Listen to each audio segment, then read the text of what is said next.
No long intros. We just got finished with SummerSlam of 2023. Did WWE deliver? I do know that there was an ultimate betrayal. I did say no long intro. So I'm Heel Harry, and this is Big Tyson as always. Let me talk to you. I thought you weren't going to do it. So No, yeah, we had two go home shows before SummerSlam. So let's start with Raw. And what'd you think of the Logan Paul and Ricochet situation? Because I didn't watch it. oh, yeah, I start off. So we open the show, Logan Paul, Ricochet. We actually opened the show this time with Logan Paul instead of Ricochet, so we're saved there. Logan Paul pretty much says he's a serious WWE competitor, so that's why he's opening the show. And they do their little back and forth. Says they're going to have the most viral match in WWE history. Pretty much it. The one good thing about Logan Paul, first of all, he got booed out of the building as he should, and Should he? What has he done to get booed? I don't know, people just don't like him. Apparently, he's scamming people on crypto, so that's good enough. I heard his Prime Energy drink got recalled in some places too because of the caffeine content. Oh, He's trying to drug up the youth. I guess. Yeah, the one thing he said that like stuck out of this whole thing was he looks over to Samantha Irving, the ring announcer, and he says to Ricochet, he's like, isn't that your girl right there? Or isn't that your fiance? Well, I hope there's no hard feelings when she's got my name in her mouth at the end of the night and she says, the winner of the match is Logan Paul. That was the big thing. I bet that set Ricochet off. Yeah. So then Ricochet, he gets upset. He attacks Logan Paul. They proceed to do some kind of, I don't know, Dragon Ball Z type exchange. Okay. And then that was the end of the segment. So, Logan Paul, he says that about Ricochet's girl, and then here's Ricochet flipping and flopping. Like, you're supposed to be fighting, not flipping. So is it one of those deals where they actually traded real insults and then Logan Paul ends with that banal little jab and that's what sets him off? No, it was pretty calm. Okay. They were just, it was actually, yeah, pretty calm. And then Logan Paul's like, well, one thing. All right. And this was as like the segment was ending. So, And that was yeah, our go home for Logan Paul and Ricochet. Does that make you more excited to see the match? it did Okay. not. That's kind of what I thought. All right, moving on. We have Gunther backstage, I believe. They recapped the McIntyre situation from last week. McIntyre beat Kaiser, and they ended up power bombing Gunther through the table. And then the lady asked Gunther if he's concerned, considering that McIntyre has looked unstoppable since coming back from his absence. And Gunther says, "I don't live in the past. I live in the here and the now. And my only concern right now is disappointment with you." And he glares at Kaiser, who just kind of like looks down like a chastised whore. And then Gunther continues, "You could have prevented all of this last week. Don't get me started with Gio." And he just kind of glares at Vinci. "I It's like, expect don't more. even get me started with you. Yeah. I expect more, especially from you. Tonight I will take care of Drew McIntyre myself, but I heard he has other commitments, so he's not here. So tonight is the night where Ludwig Kaiser has the chance to redeem himself against a barefooted meddling maggot with painted fingernails." I added the painted fingernails part. Matt Riddle. And then Kaiser raises his chin slightly. Gunther continues. Following that comes SummerSlam this Saturday. I personally will end Drew McIntyre once and for all.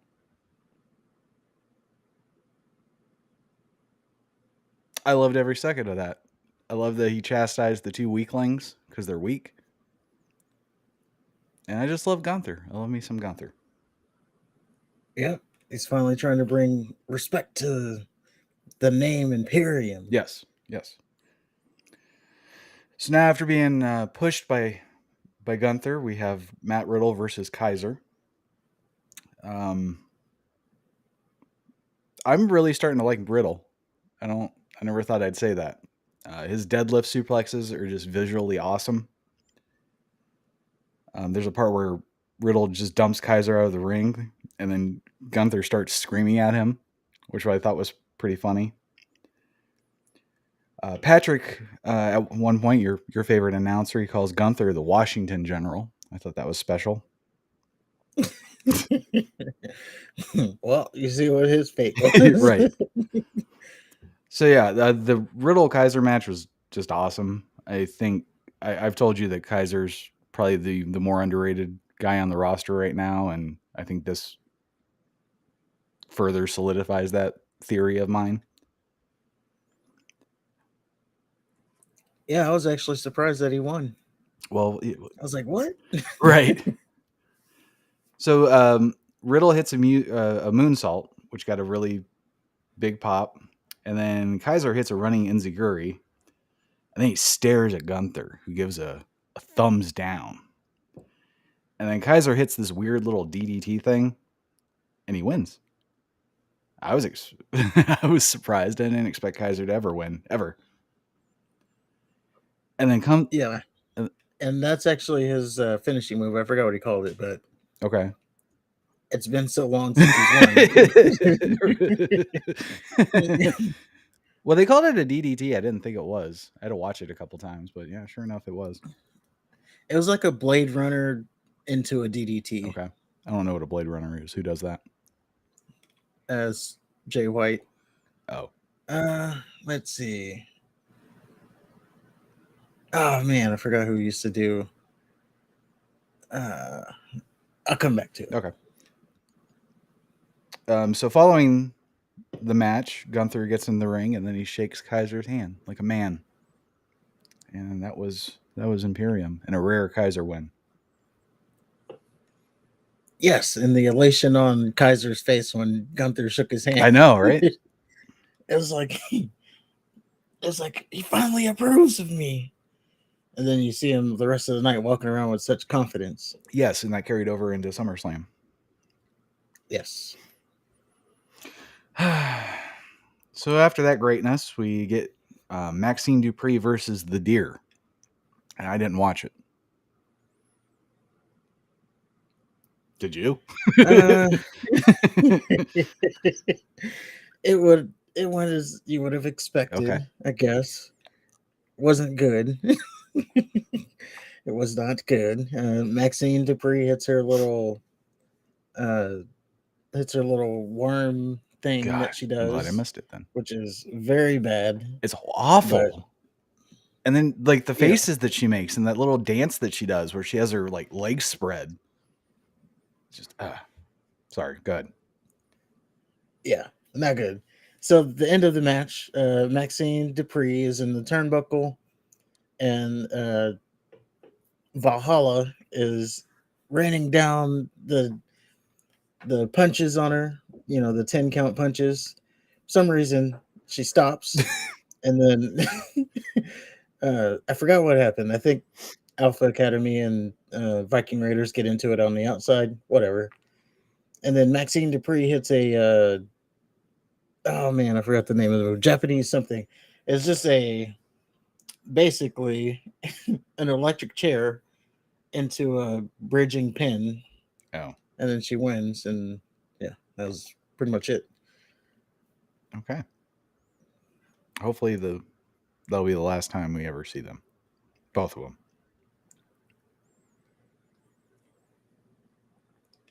Next we have the Judgment Day. And it was nice seeing the Judgment Day later as opposed to just everywhere. So Ripley says Monday Night Raw doesn't start till they say it starts, even though they're 45 minutes in.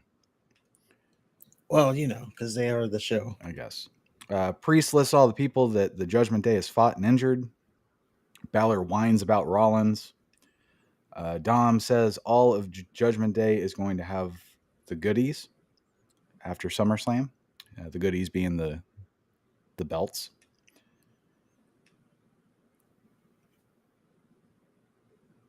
And the crowd goes wild with hatred for Dominic, as always.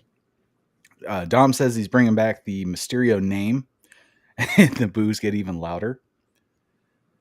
Ripley says No Definition Rodriguez ran and hid. No Definition's basic stereotypical music plays. And then No Definition power walks to the ring with no visible limp. And then she proceeds to pummel Ripley. And none of the Judgment Day even try to help. And then finally... Well, because it's a woman, I guess. Fuck that shit. They're bad guys. If they're awful and they're running Raw, one of them would slap them, especially Finn Balor. Tell Dom, stick it in her. Right.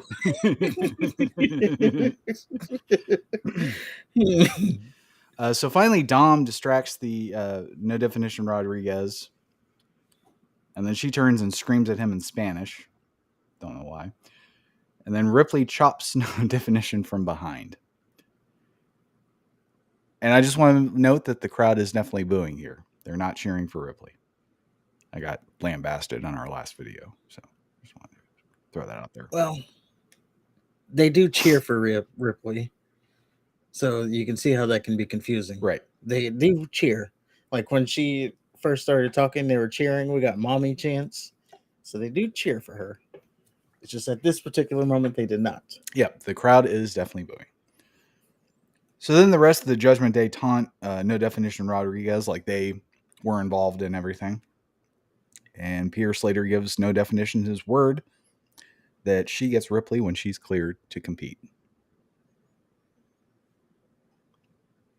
And that is strike one of matches that have been that we expected to see at SummerSlam that got removed. Did we expect to see that at SummerSlam? Yeah. I didn't. I think we picked the match. Did we? I don't think we did Ripley and No Definition Rodriguez. I would have remembered shitting on her. Or maybe we didn't. I don't know. I never thought that this was going to be a SummerSlam match. Or maybe I'm just saying that now because it sounds like I'm smart. I don't know. I don't give a shit about her either way. Well, it's setting up for Payback, since there is another pay-per-view that comes on after which means SummerSlam. Which means this will be on a SmackDown. No. The PLE. I know what you're talking about. They're not even SmackDown competitors. Exactly. Okay. It makes sense. I don't even know that. All right. You'll watch it on SmackDown when you don't watch it. Exactly. All right. So then we have Ronda Rousey and Shayna Baszler. There's a 2-part video package. The only thing I really got from that is they both cried like children. And they also had like tough girl faces on, but then the stupid fucking eye makeup just kind of killed it for me. So, yeah. Anything to add? Well, I thought it was actually the best, both the best portrayal of Ronda and Shayna. Shayna, since she's been on the main roster. Okay. Not compared to NXT Shayna. And yeah, the package just documented their history together. Shayna, she kept talking about Ronda Rousey. She lets us live in her house for free, but we have to be her sparring partner. Oh, she never, she's always taking the forefront. She came to she was on the Ultimate Fighter, and then comes Ronda Rousey being a coach when they started at the same time. So she should have actually, she being Ronda, should have been on the Ultimate Fighter too, and not, propped up to be a coach. Because they're handing her everything, Wasn't even Ronda the though her and champion at the Shayna time? started together. No, I don't know. So that's what she said. In the, Okay. I could have sworn she was the champion at the time. Because wasn't she fighting Misha Tate? Wasn't that the whole deal? that sounds right. Okay. But did they do? I don't.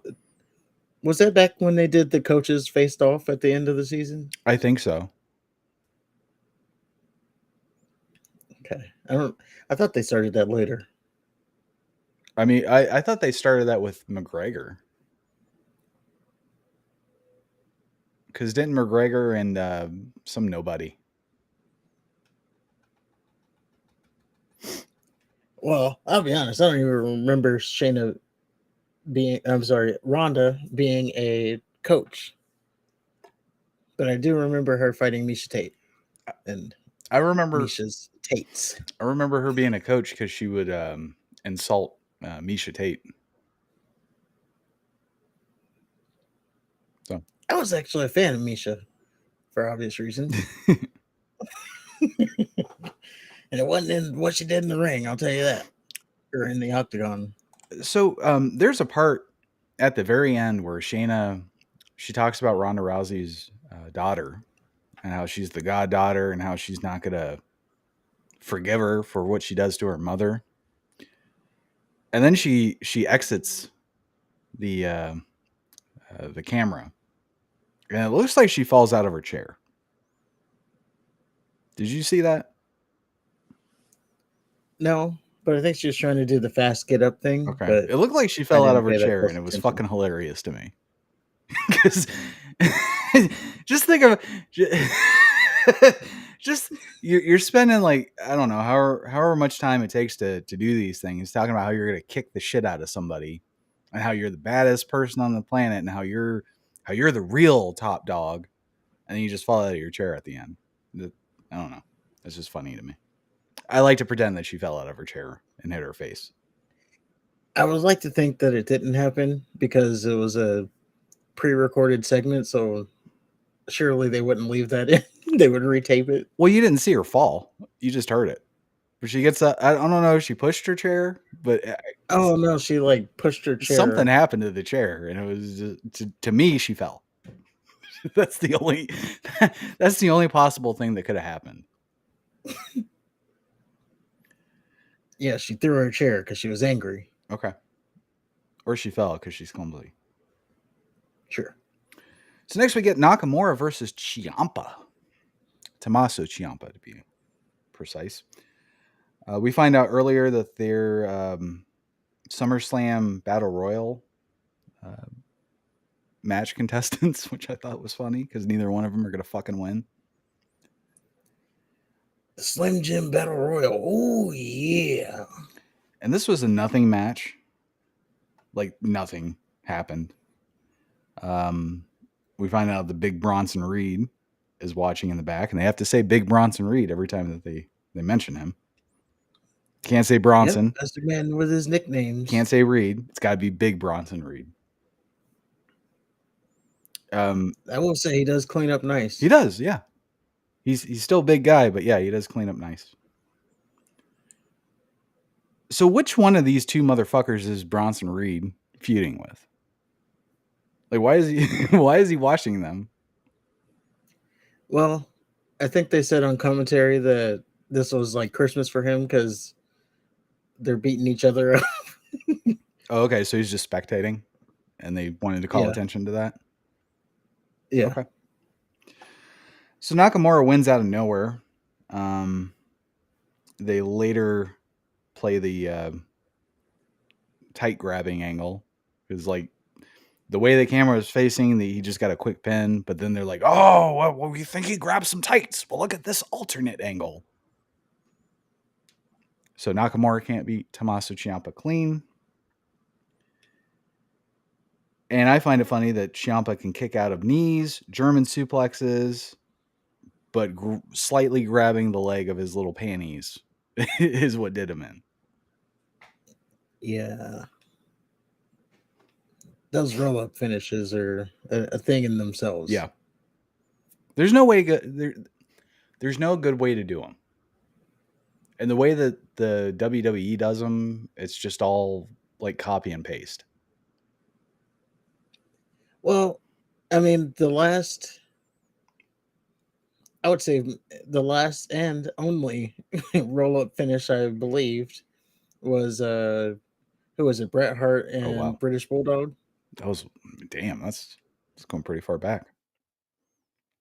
Yeah, at SummerSlam they main evented.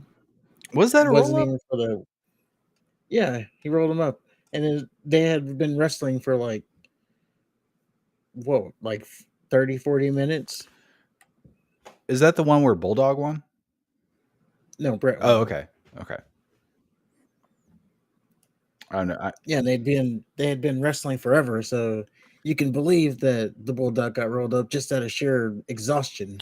He just couldn't kick out. Well, that and it's a Bret Hart match, and he did things believably. Yeah, He put together a match. He didn't do just a whole bunch of fucking moves. and now you got people losing after 2 minutes from a roll up, Right.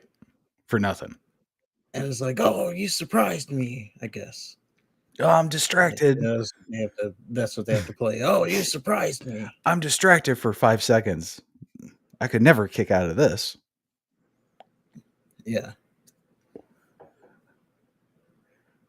So after that, we get a SmackDown recap. Jay got that ass beat. That's about it. It's nice. It's nice seeing SmackDown recaps on Raw and Raw recaps on SmackDown. I don't know why you don't fucking do that. Yeah, I guess I got to do it. So after that, we get Brock Lesnar and Cody Rhodes. Earlier, they had a really good Brock and Cody package. The song that they used is fucking awesome. I like when they use the slower songs for action stuff. As a music video creator, I can Go watch appreciate the latest one, by the way. I can appreciate when the action is on a slower song. So then we cue Lesnar's music, and Brock finally picks up the fucking microphone. And he starts with the Heyman, my name is. He talks about how he's an NCAA UFC champion, and he says he's the WWE heavyweight champion of the world, which I thought was a good little line. He says that it's fight week, and on Saturday that he gets paid to fight and kick ass against Cody Rhodes. And on this Saturday, Cody Rhodes gets paid to get his ass kicked by Brock Lesnar. I've been here too long, Cody. If you want to come out and tell me otherwise, come in, shake my hand. I'll respect that. And then I'll see you Saturday. If you don't come out, then I'll see you Saturday. So then cue Cody Rhodes music. Cody's wearing his Shawn Michaels shirt, ready to fight. You know, the sleeveless shirt with the no sides. Yeah. That or the Razor Ramon special. The Razor Ramon He did it special too. is shorter. He has a regular shirt that doesn't have the sides. Shawn Michaels had the longer shirt that didn't have the sides. Okay. I thought about You're this. breaking down. I thought about the sideless shirts. Yes. So there's no woes tonight. Cody does a serious fucking entrance like he should have done a while ago.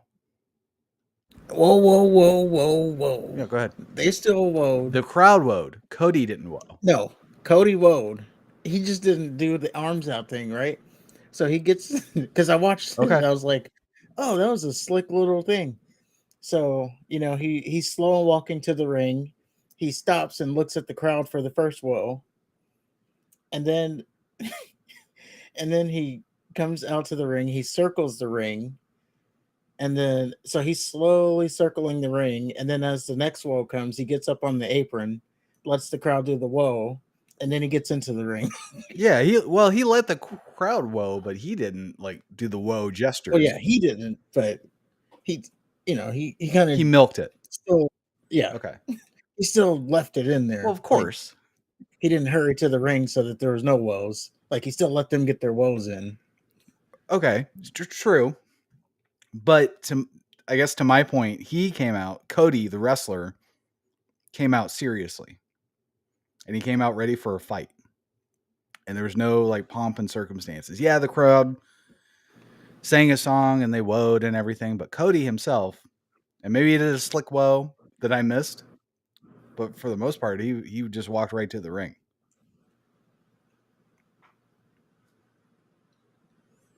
So then he finally gets to the ring, and he stares Brock down, and Brock is laughing at him, of course. Cody then goes for the handshake. Brock accepts it, and they do a manly face off, like that, where you puff out your chest. Brock especially. Then Brock, he tries to break the handshake, and Cody holds on to it for a little bit longer. So then Brock like shoulder slams him, and he makes his way to leave. Then Cody bounces off the ropes and dives onto Brock and starts to pummel him. Brock immediately picks Cody up and slams him into the ring post. And then he hits him with the stairs twice. Brock's music hits, but then he goes back to Cody and he hits him with the stairs for a third time. And then Brock teases a second exit, like they play his music again. And then he throws Cody back in the ring and delivers an F5. And then Brock grabs his Chuck Norris vest and leaves. Awesome, awesome, awesome. I don't know why Agree. this fucking feud is so awesome to me, but it is.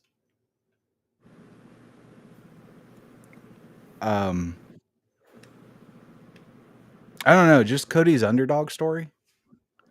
Because I mean, it's Brock Lesnar. Obviously, he's probably going to be picked to win in 99.9% of the matches that he's in, or fights, or whatever, just based on his history. So you have Cody, who used to be Dashing Cody Rhodes, Stardust, and then the AEW EVP. And I don't know, just seeing him look up to Brock Lesnar and just hold his chin out. It's great. Yeah. Did you happen to watch his documentary yet? Cody's? No, not yet. Is it out yet? I thought it was still waiting. It is. It is out. It is. I think it was well done. I got like, I don't know, 20 minutes left, 30 minutes left. So I haven't seen the whole thing, Okay. but what I've saw so far, well done documentary. If you want to watch it, you can watch it on Peacock for a low subscription of $9.99, which they're bumping up to $12.99. And you can also get shows like the Fresh Prince, the new drama series, because it's not a comedy anymore. Why the And you get fuck the would you latest watch movies. a drama version of the Fresh Prince? Hey, We're gonna take all the see, good things. Is Uncle Phil in it? I have not watched one Oh. second of it. So. All right.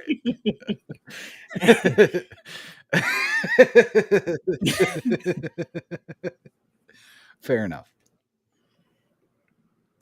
And along with that, you get to watch the latest movies like Cocaine Bear, and you get all the WWE PLEs all the way up until WrestleMania 40. It's WrestleMania at WrestleMania 40 and beyond if you keep paying for the subscription. Again, that is a low price of $12.99. Not sponsored. And all you gotta do is subscribe to the cock. Yes, not sponsored. Not sponsored. I had to.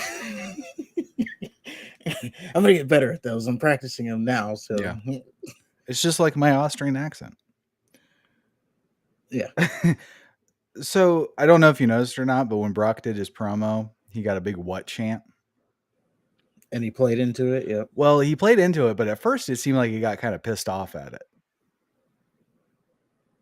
And then he went with it. He's like, all right, they're not going to do it.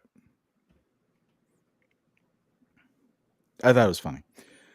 So later on after that, Byron asked Cody if he is able to compete at SummerSlam because Brock Lesnar just kicked his ass. Cody says that Brock can break his arm again and he's still going to be there. And at SummerSlam, the aura of the Beast gets shattered. He's got some great lines. Yep. What do you say last week? I'm not poking the bear. I'm smacking it in the face and saying, give me your best shot. Yeah, something like that. Yeah.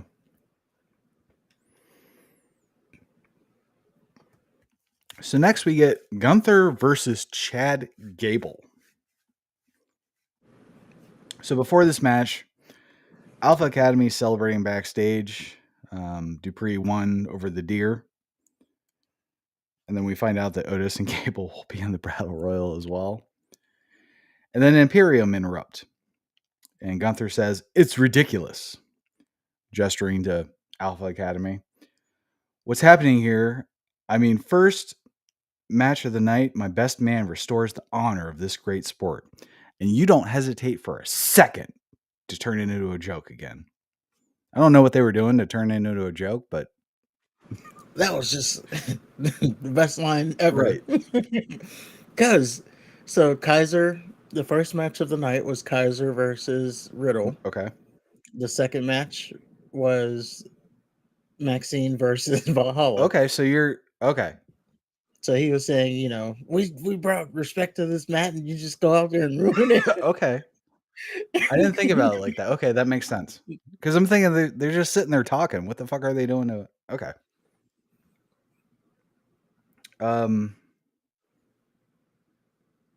Yeah, so Gable brags about Dupree's technical proficiency. And then Dupree forgets her place and speaks to Gunther. Gunther laughs at Gable. You came far in life. You let her speak for you. And now you hang out with that freak, gesturing to Otis. Kaiser and Gunther then say Gable couldn't last 5 minutes in the ring with the ring general. And he said, that's a good point, actually. Because the last 2 weeks have been a bit of a roller coaster for me.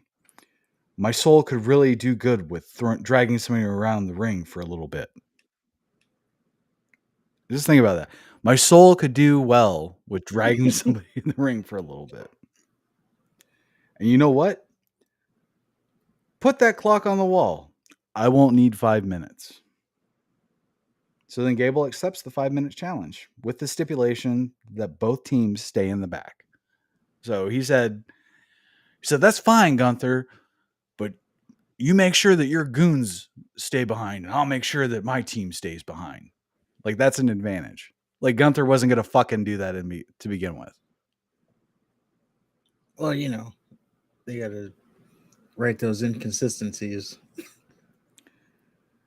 So we finally get to the match, and then they, of course, put the 5 minutes on the Titantron. Gunther finds out that Gunther finds out that Gable isn't so easy to beat.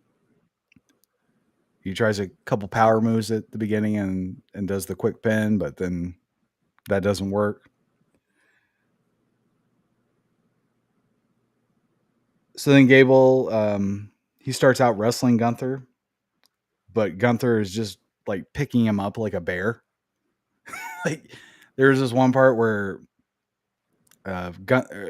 Gable, I think he tried to grab him into a German suplex, and then Gunther like turned it into a fucking half crab and then picked him up. Savage. Just savage. So finally, Gunther puts Gable in the sleeper hold with like 20 seconds to go.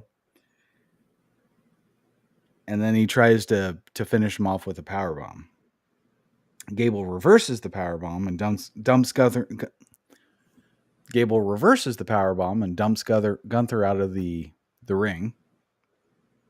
And just as that happens, time expires. So now, think about this for a second. Chad Gable has a visual win over Gunther. Well, that is some controversy there. So before they can announce that Gable is the winner, Gunther demands that the match continue, and it does. And then Gunther delivers a monster German suplex and wins with a powerbomb. And I think it would have. Yeah, so from 5 minutes, and then they went after the match restarted. They went like another 10 minutes or so. I don't think they put any more time on. Well, they didn't do the clock, but they just restarted the match. I guess. I don't know if it was 10. I don't know. That I don't know. Yeah, it was about 10 minutes. Okay. It went through a commercial, and then they went about 10 minutes. So Gunther needed about like 20 minutes to beat Chad Gable. It was 15 total. Yeah. Okay. I think this would have been 10 times better without the fucking time limit stipulation. To be completely honest with you, like I don't have a problem with a competitive match with Gable. It's the visual win over Gunther, because now Gunther looks like a fucking dipshit. Yeah, and then you got people. That's what I was saying. There's a little bit of controversy because now you got people who are like, "Oh, that's Gunther's first loss. Exactly. Gunther's not undefeated anymore." It's like, but the bell didn't ring, so I don't know. I would still say he's undefeated. He's technically still undefeated, but undisputable. I mean, per his stipulation, he said he could beat the dude in 5 minutes, and he didn't. So he lost that. It's just dumb. They shouldn't have done that. So he's not undefeated. I feel like that they're trying to make Gunther come out of his shell, but in the process of doing so, their fucktardery is ruining him. We're not in the critical level yet, but I don't know. That's a huge chink in his armor. He should. They should leave the mic in Kaiser's hands. No, they shouldn't leave the mic in his hands. He can talk. It's just that 5-minute bullshit. Either beat him in 5 minutes or don't have the stipulation. If you're gonna have a competitive match with Drew Gable or Chad Gable, then they have the competitive match. Well, I think that was the whole story. He said he can beat Chad Gable in 5 minutes. Mm-hmm. Little did he know, or maybe he got a little bit over his head, because Chad Gable is an Olympian wrestler, right? So, and that's my here I was thinking, and that's exactly what I was thinking going into the match. I was like, here, Chad Gable is an Olympian level wrestler. I forgot if he won gold or not. He definitely won a medal. So he's a legit wrestler, and then they're gonna just bury him in 5 minutes. Yeah, he's a joke with the Alpha Academy thing, but this is about as close to, and I'm gonna say it. I'm gonna go ahead and say it now. We're gonna get this out of the way. He's as close to Kurt Angle as we're gonna get right now. Not Gable Steveson. And as far as they're trying to push him to be the next Kurt Angle, it's not him. It's the wrong Gable. Chad Gable's the guy. I agree with you. 100% there. I just the time limit thing is the only thing that I'm stuck on. Well, yeah, that's why, because he is an Olympian. But did you happen to see, or not to get too far off the subject, but did you see Steveson versus Corbin? I heard about it. I haven't seen it yet. Where they basically fought to a count out. Is that what you're talking about? Yeah. A double count out. But they're just trying to, it was a double count out, no contest. But, and not to get too far into that, but you had people, oh, this is going to be good for Baron Corbin because he's going to be on ESPN and all the outlets are gonna cover this because he's facing Gable Steveson in his first match, but they fought to a double cutout. But they're just trying to push this guy as the next Kurt Angle, and I don't know. Right. Maybe he turns the corner. First of all, I've heard him on the mic. He's not Kurting. He, The Stevenson guy? he's Is that about where? yeah. Okay. He's about as entertaining as Elmer's glue. Now maybe he can turn it around, but yeah, I don't know. Okay. Well, for the record, I like Chad Gable a lot, which is why I don't mind him having this type of match with Gunther. It's just the fact that they put that fucking time limit on and made him lose it. This is the first time he said he's going to do something and didn't do it. That's true. So either have consistency or book it differently. I don't know. So after the match, Gunther, he goes to stand on the announce table, which is his thing now. And the crowd boos him. They boo him mercilessly. And Gunther relishes it. And he says, "Get used to it. Get used to seeing me standing here and celebrating my success. Because for sure, Saturday, I will not lose the Intercontinental Championship. Drew McIntyre, wherever you are,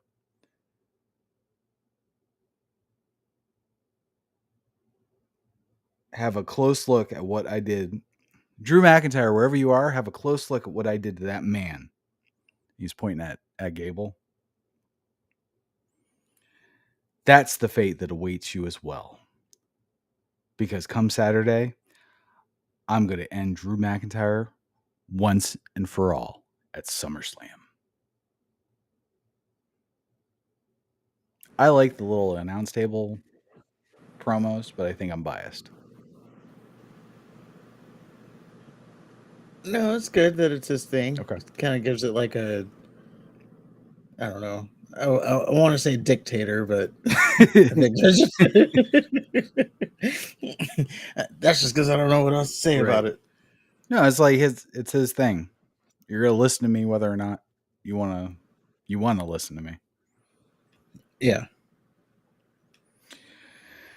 So then next we have Becky Lynch, and I could be fucked to invest any time in Becky Lynch right now. What happened with Becky? All right. So Becky, she comes out. She says that she conquered Zoe Stark. She didn't say those words. Those are just mine. She conquered Zoe Stark, and she's guaranteed a match with Trish Stratus. And she wants her match with Trish Stratus. Out comes Trish Stratus. Now, it's worth mentioning here that they're in Houston. Now, this is going to come into play very soon. So, Trish Stratus, she says that, yeah, you did beat Zoe Stark. Yeah, I promised you're going to get a match, and you're going to get a match. And she said, best line she could say. She says, "I'm not a cheater." She said, "I wouldn't cheat you out of a match that you were promised. I'm not a cheater like the Houston Astros." Of course, that got Okay. monumental boos because if you haven't kept up with sports, the Astros got in trouble like a couple years back when they won the title because they were stealing signals, and I put that in quotation marks. So they're notorious cheaters. So her saying, "I'm not a cheater like the Astros." Okay, why do you put it in quotation marks? Well, so apparently they were stealing signals. Is it their fault for having signals that you can easily steal? Like as a team, you should be. You got to cover that up better. That's all I'm saying. like Belichick, he got in trouble a couple years ago because he was stealing signals. Well, let's cover it up better. You got Oregon. I thought he was The filming Oregon Ducks. practices. Yeah, but Okay. I think that's a cover little it bit up better. different than steal this base. I don't know what base. I don't fucking watch baseball. I'm straight. So Well, they were stealing signals, so they knew which pitch was coming. That's because the whole thing is you're not supposed to know what pitch is coming. So they did know which pitch was coming. So they knew if it was going to be a foul, or I'm sorry, is it a foul? Well, we're going to talk about baseball, and I'm going to have to throw terminology I'm not familiar with. They knew if it was going to be a 4-string fastball. They knew it was going to be a curveball. There you go. okay. Split. How does it make Those you? words. If you know a fastball or curveball is coming, how does it make you able to hit it better? You still have to hit it with that tiny bat. You do, but if you know that a fastball is coming, and in the general, I don't know. Okay. I mean, I'm not a See, baseball guy, so then that also says they didn't cheat. okay. Anyway, maybe they did. I don't care. All right. But yeah, that's what Trish says, and then she says that she's not going to give her match tonight, but she will give her match. Okay. Out comes Adam Pearce. Adam Pearce says this match is going to happen tonight, and this match is going to happen right now. So out he sends Trish to the ring. The bell rings. Within immediately after the bell, Zoe Stark gets in the ring, and they both attack Becky Lynch, and so it's a DQ. And then after the match, so they beat Becky down. Segment over. They're walking backstage. They're proud about what they did. Adam Pearce says, "What was that?" He said, "You wanted a match, you got a match." And he said, "Well, I'll tell you what. In 2 weeks' time, so now this is the second match pulled from SummerSlam. In 2 weeks' time, in Quebec, you and Becky Lynch in a rematch or in a match, and Zoe Stark is banned from ringside. So we have the official match set up for a Monday Night Raw, not a pay-per-view." Good deal. I mean, does it deserve a pay-per-view? Well, I don't know. I guess I don't care either way. It's kind of where I am. So then we get Zayn and Rollins versus the Judgment Day because Kevin Owens is hurt. Zayn needs a partner. Seth Rollins is available, and of course, the Judgment Day need to recycle a main event. So, what'd you think? Didn't watch I didn't either. All right. it. I've seen this same song and dance Right? for Oh several my weeks. god. Insert different players here, so Yeah. didn't watch it. I think Zayn and Rollins won. I think so. Okay. I don't know. All right. And that was Monday Night Raw, your real home show. Moving on, we got SmackDown. Starting off, we have LA Knight versus Sheamus. LA Knight cuts a promo about the Battle Royale. We've learned that it is a 25-man Battle Royale. There's a graphic that they post as he's doing his promo. And it shows Sheamus, LA Knight, Escobar, Matt Riddle, Karrion Kross, Grayson Waller, AJ Styles, Shinsuke Nakamura, and The Miz. Knight calls all of them stooges, but then he says that they all have a chance to win, which I didn't quite follow there. He also mentions The Miz, and it gets a boo. He says, "I thought he was must-see TV." Nah, if you ain't talking about this guy, somebody told you the wrong story. And then he calls Sheamus a cross-eyed, wit and pasty goof. And then he says, "Don't get me wrong. He's done it all. He's won championships. He's won a U.S. championship. But tonight, he's getting one more accomplishment because he's getting beat by the one and only L.A. Knight." Yeah. Yeah. And he's over as fuck. He is over as fuck.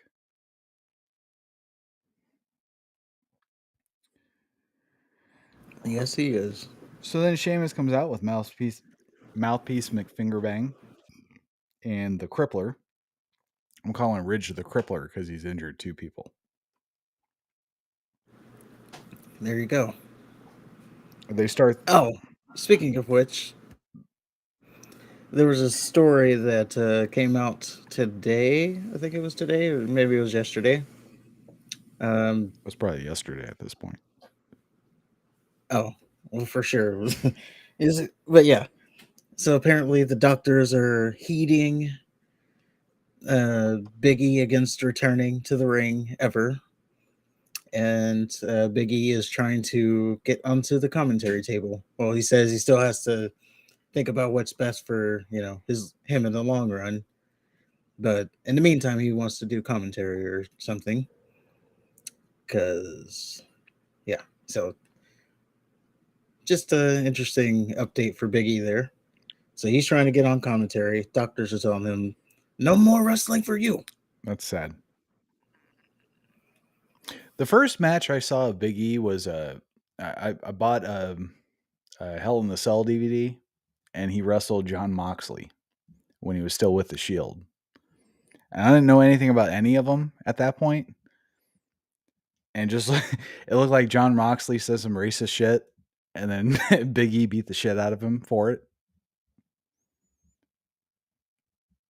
This was a while ago. CM Punk was on the pay-per-view. I think he fought the Wyatt family, maybe? CM Punk did. Yeah.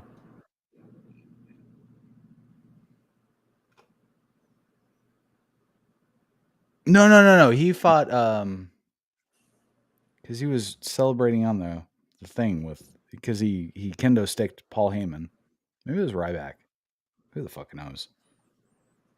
Anyway, yeah, that was my first my first experience with Big E. So the fact that he's not going to wrestle anymore, that's kind of sad. He's pretty good. I hate the New Day, but Big E was good. Yeah, so it looks like he is struggling to be cleared to return to wrestle. Him and Randy Orton apparently are doctors are also telling him don't come back to wrestling. How did Randy Orton get hurt? Uh, I think his was just like a build up Okay. over just years. That's probably a bigger loss than Big E. I don't know.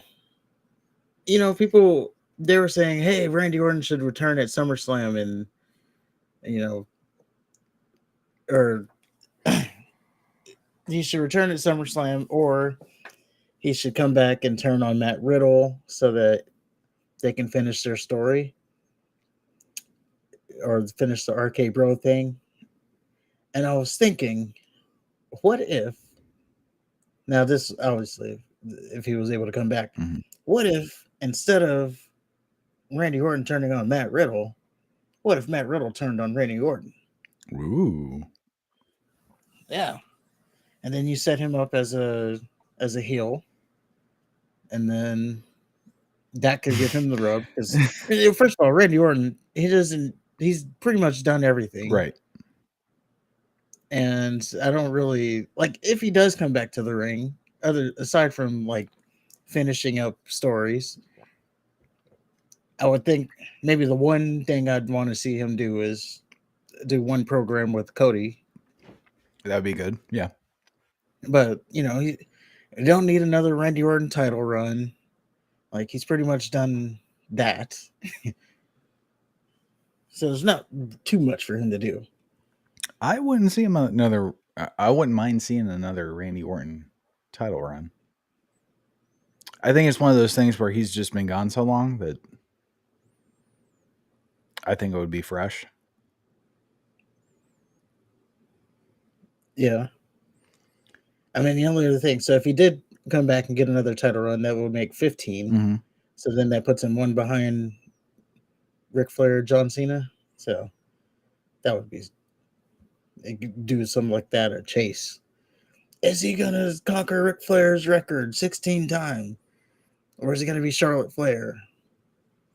But I don't know if the women. I mean, 16-time women champion. Come on, Right. that's not that's not the record. That's a different record. She may even already have the record for a women's run. I don't know. I think she's still the 15 time. No, she would have been 15. Well, if she wins at SummerSlam, she'll be 15 Oh, I time thought she was champion. 15. Either way, they'll make it as big of a deal as Rick, I'm sure. Even though, Oh yeah, she's got two to go to tie Rick. So does Randy Orton. So yeah. if they do it, that would be something to do. So back to the match. The crowd cheers for Knight. Sheamus takes him out with cups to the ears for the fans. So Sheamus will do something, and then he'll cup his ears to the fans to have them cheer more. So like, kind of like Hulk Hogan did, but obviously he's playing to the against the wishes of the crowd. So heel Sheamus is actually pretty good.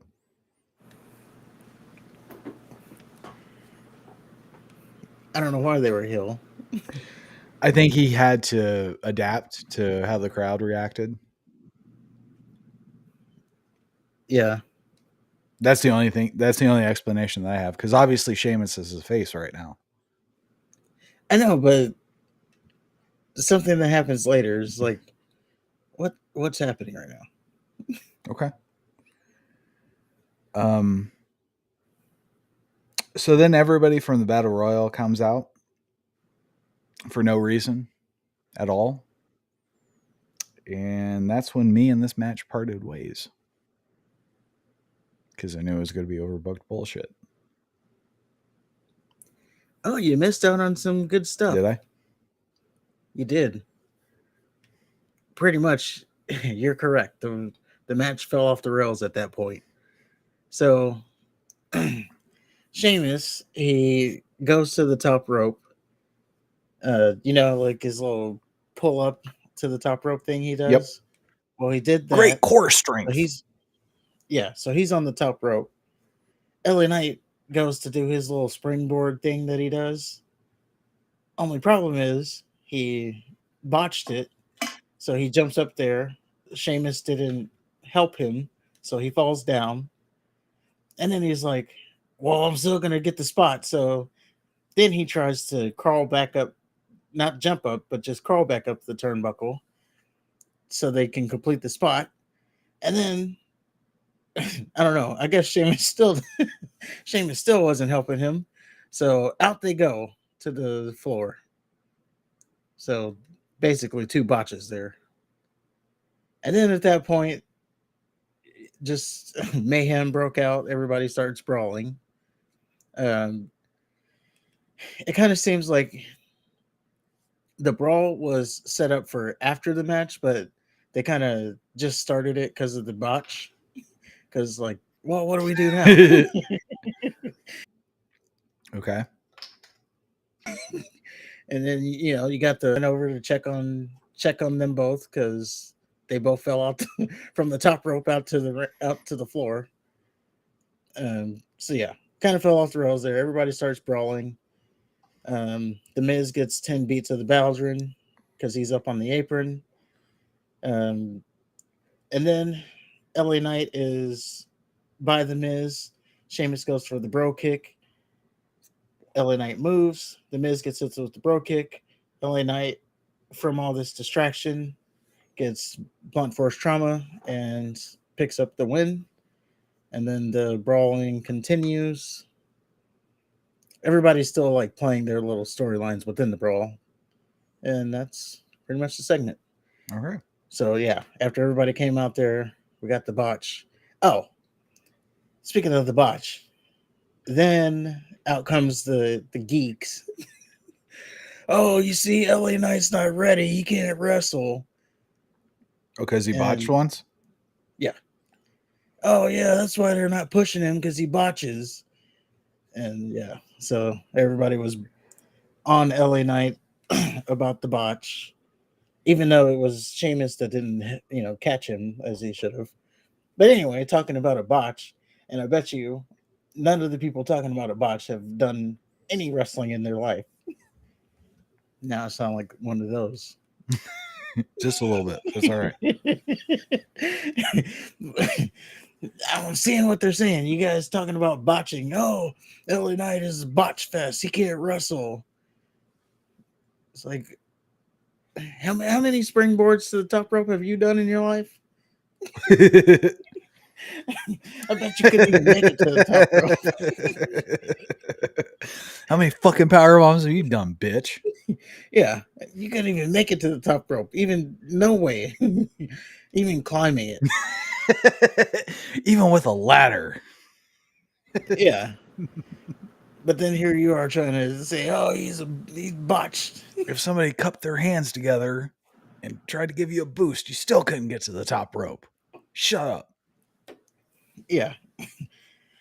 If the if the floor if the floor suddenly turned into lava and you had to climb the rope to save your life, you'd be dead.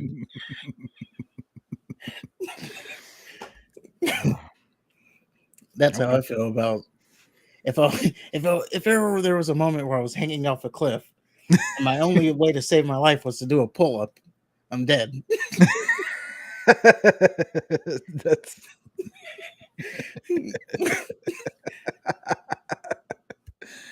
yeah. Well, good for him, for LA Knight for winning. Yeah. So moving on, we have Mouthpiece, McFingerbang, and the Crippler versus the OC. I didn't watch the match. I do know that the Street Profits came out in the suits that Bobby Lashley gave them. And also, Bobby Lashley may have gotten the biggest cheer of the night.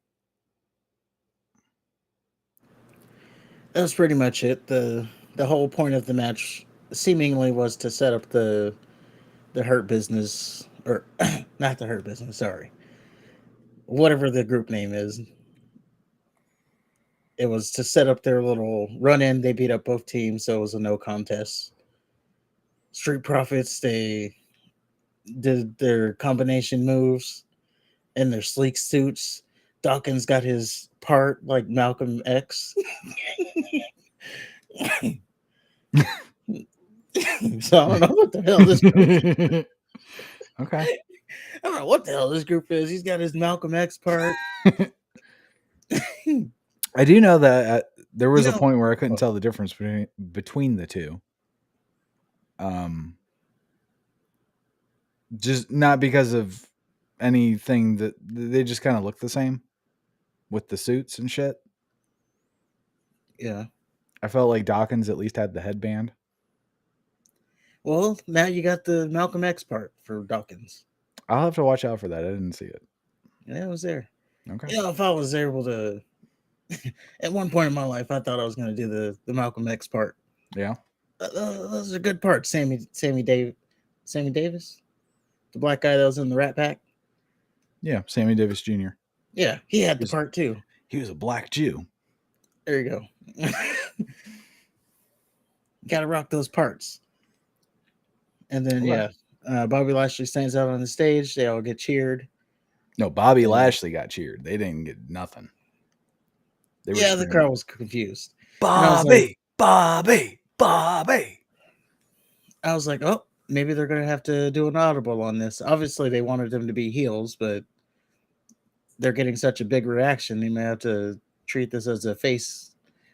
They don't even have to be face. Just let them be cool. Right. Like you don't have to choose. The fans will choose for you. As long as they get rid of the goddamn basketball jerseys and Solo cups, man. Well, so far so good. Yeah. Those still have Solo cups. Watch. Those still have fucking Solo cups. So after that, we get a Charlotte vignette. She talks about how awesome she is, and they played clips of her old face while she sits on a Scarface boat.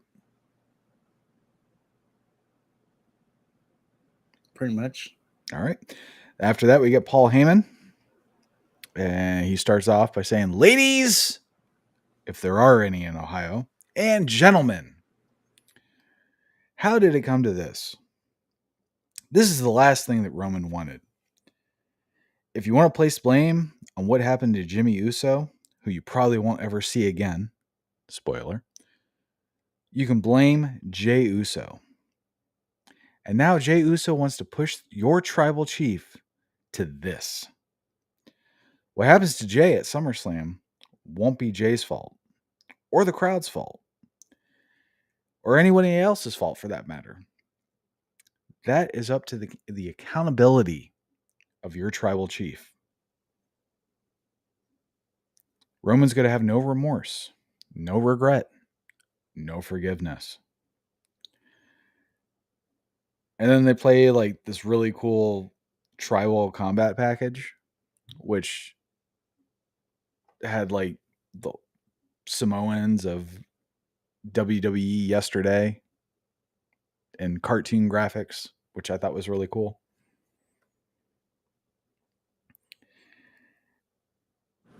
Alpha and Sika, the Wild Samoans, and Rikishi made an appearance.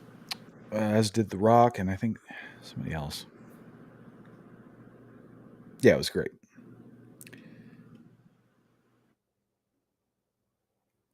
Roman has been champion and chief for nearly 3 damn years, Paul Heyman says.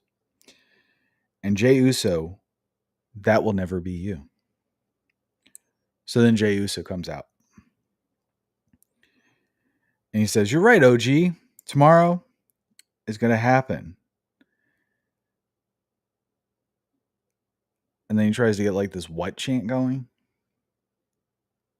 which was, I don't know, kind of seemed forced. And then Jay says he's bringing all of his passion and the spirit of his ancestors. What the fuck are we doing?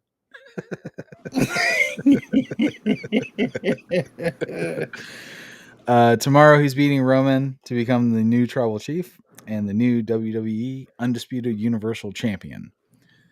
Then Solo Sikoa comes out. Jay says no matter what, Solo is his brother and he can forgive him for anything. Jay tells Solo to ignore the mind games because that's the same mind games that Roman played. The stuff that Paul Heyman's telling you tonight, that's the same stuff he used to tell me. And then Heyman tries to interject, but then he's cut off by a suspicious look from Solo Sikoa. So then Heyman's like, let me have a word with Solo, and he tries to take Solo aside. And then he tells Heyman to get out. And Heyman, he's like, oh, come on, Solo. And then Solo screams, get out! And as Solo's looking at Heyman, Jay super kicks him outside of the ring. And he's done. Jay then looks at a cowering Heyman and he says, hey, you can tell my cousin I'll see him tomorrow. And then you can tell my brother I'll see him later tonight. And he does like that little flinch step thing to Heyman, and who screams, ah! And that was it. Heyman great as always. Always. Unfortunately, I missed most of this segment though, but that's okay. You just recapped it so well. Oh, thank you. And, they said some shit. There was a super kick at the end.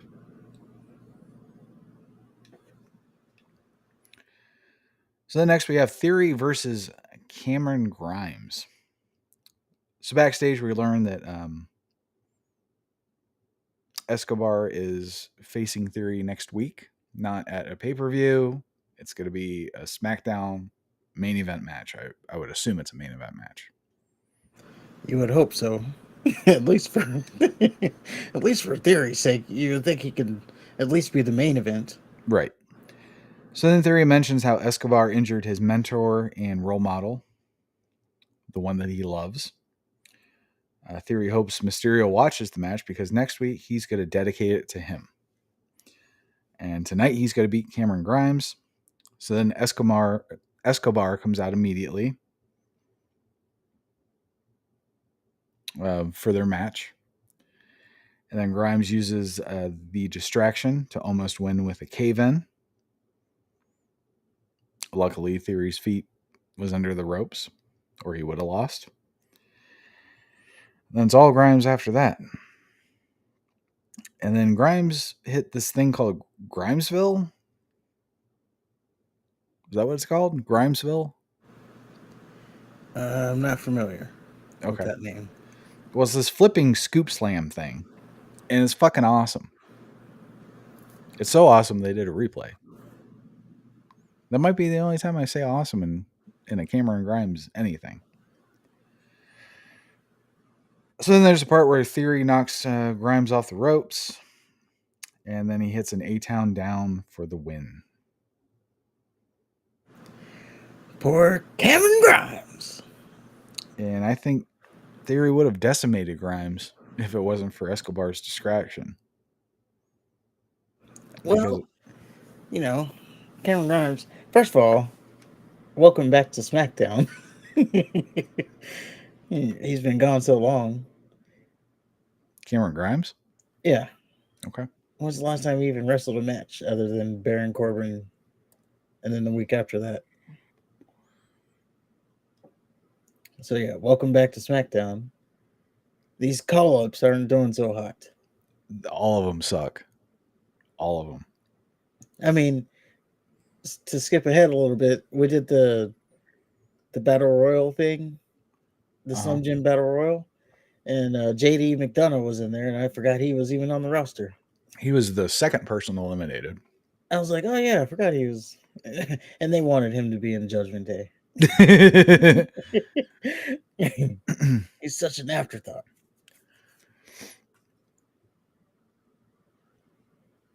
So Escobar, after the match, he hits Theory from behind and then gets him with a Phantom Driver. And then he says, that's what you get for messing with LWO.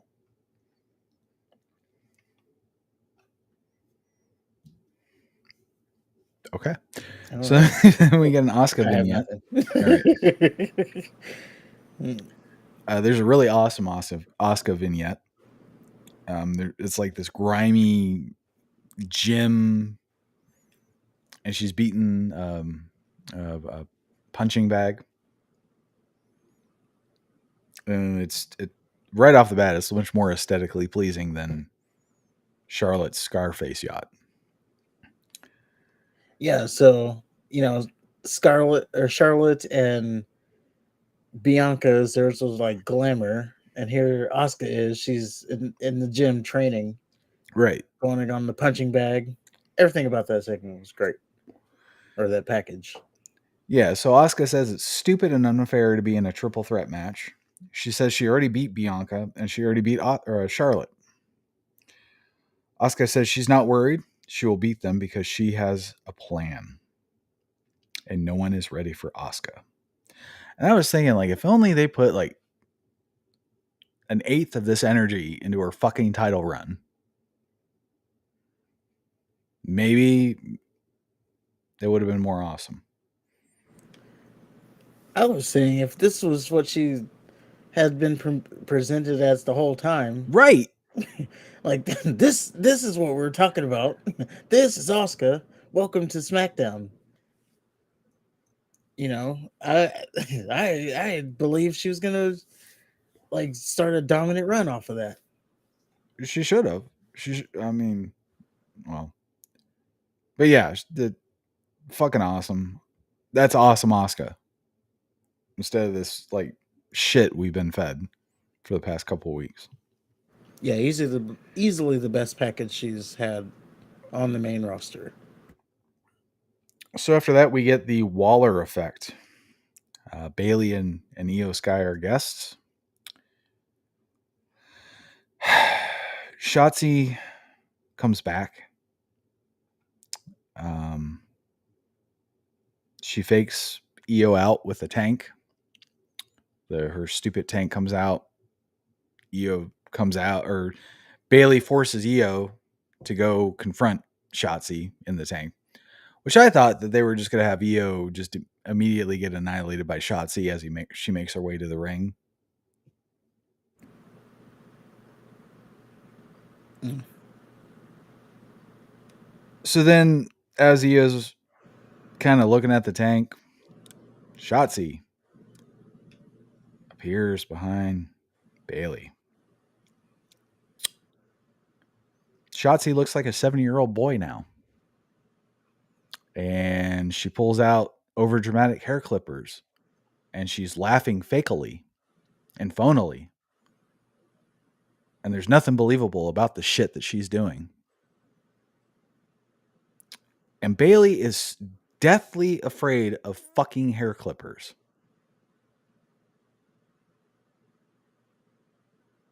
I just said fuck everything. Fuck everybody in this. Fuck everybody that wrote about it. Fuck everybody that participated in it. Fuck everybody that likes it. This was stupid. And yeah, that's all I got. Yeah, that was not the best segment all around. Shotzi with her laughing, and she's trying to cut Bailey's hair. Then she's turning around laughing, and then she's chasing Bailey. She's laughing, her little over the top laugh. The ho ho ho ho ho ho. Yeah, I was Fuck like, that oh, shit. this segment.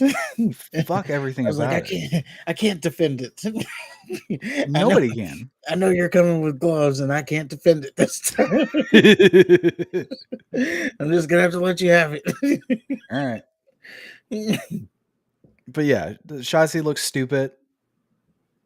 The I don't know, fucking weeks of building to this. Well, I mean, I will say, on that front, I'd probably still smash Ew. with the short hair. Ew. Oh, you know, I got a thing for the goths, She ain't goth. She's just hideous. the ballsy badass. Ugh. I don't know. I, I'd probably still get it done. I wouldn't smash her with your piece. I can get it done. Okay. Well, you can take one for the team then, because that ain't me. So after that, we get Zelina Vega versus Io Sky. Oh wait, this is the one I said fuck everybody about. So there's 2 fuck everybody segments. So yeah, they fucking fed Io Sky to this New York bred piece of shit to further the Shotzi and Bailey story. Io is the women's Money in the Bank holder and the next potential champion, and she's playing second fucking fiddle to this ugly bitch's hair. And I fucking hate every second of it. And Zelina beat the Mrs. Money in the Bank. Yeah, they fucking fed her to this piece of shit for no reason. Think about it. Io is slated to be the next champion.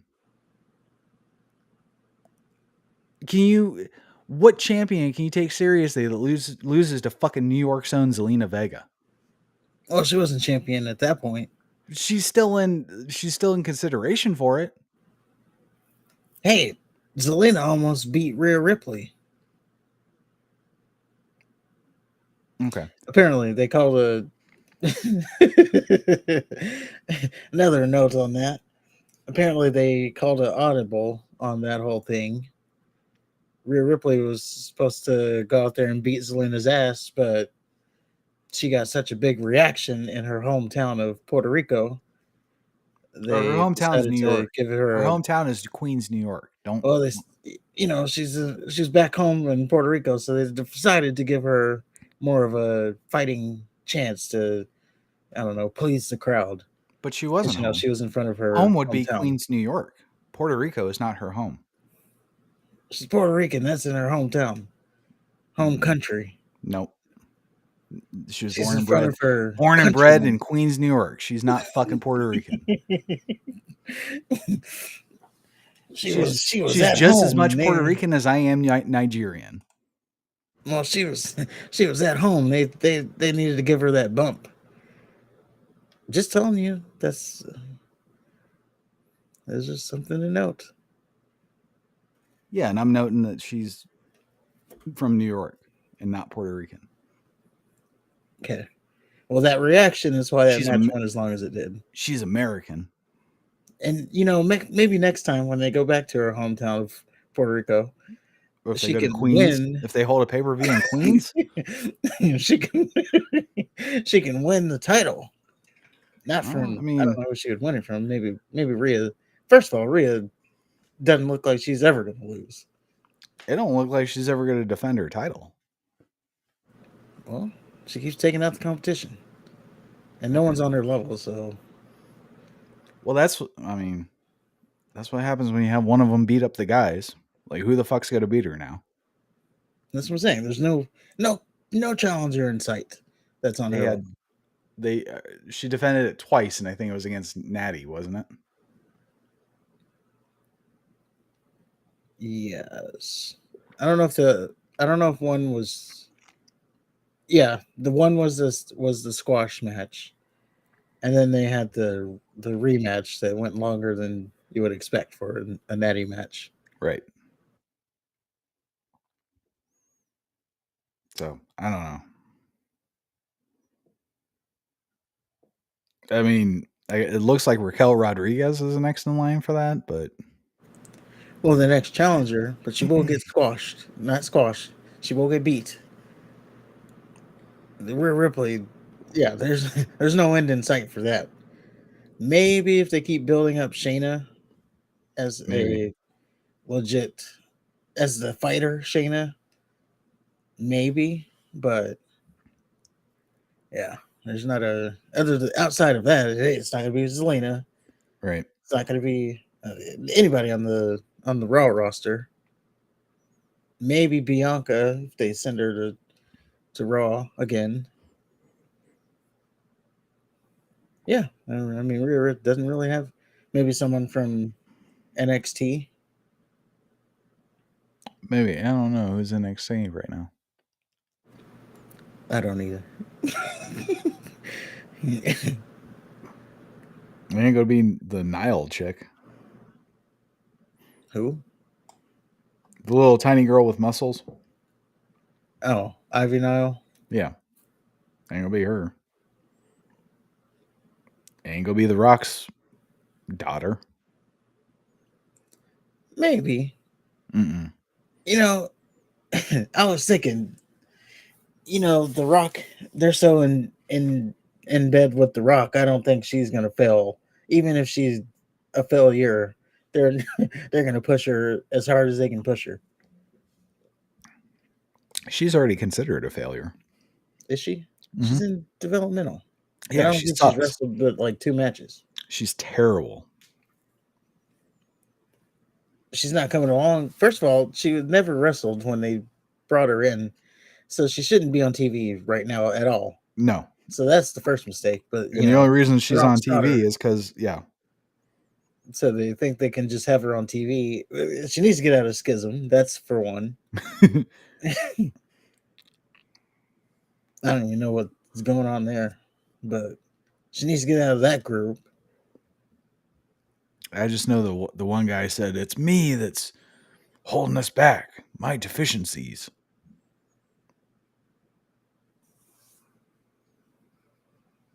I don't know. Fuck them all. So then we have Jey Uso and Solo Sikoa in a one-on-one match. And I have no idea why this is just a TV match because it was awesome.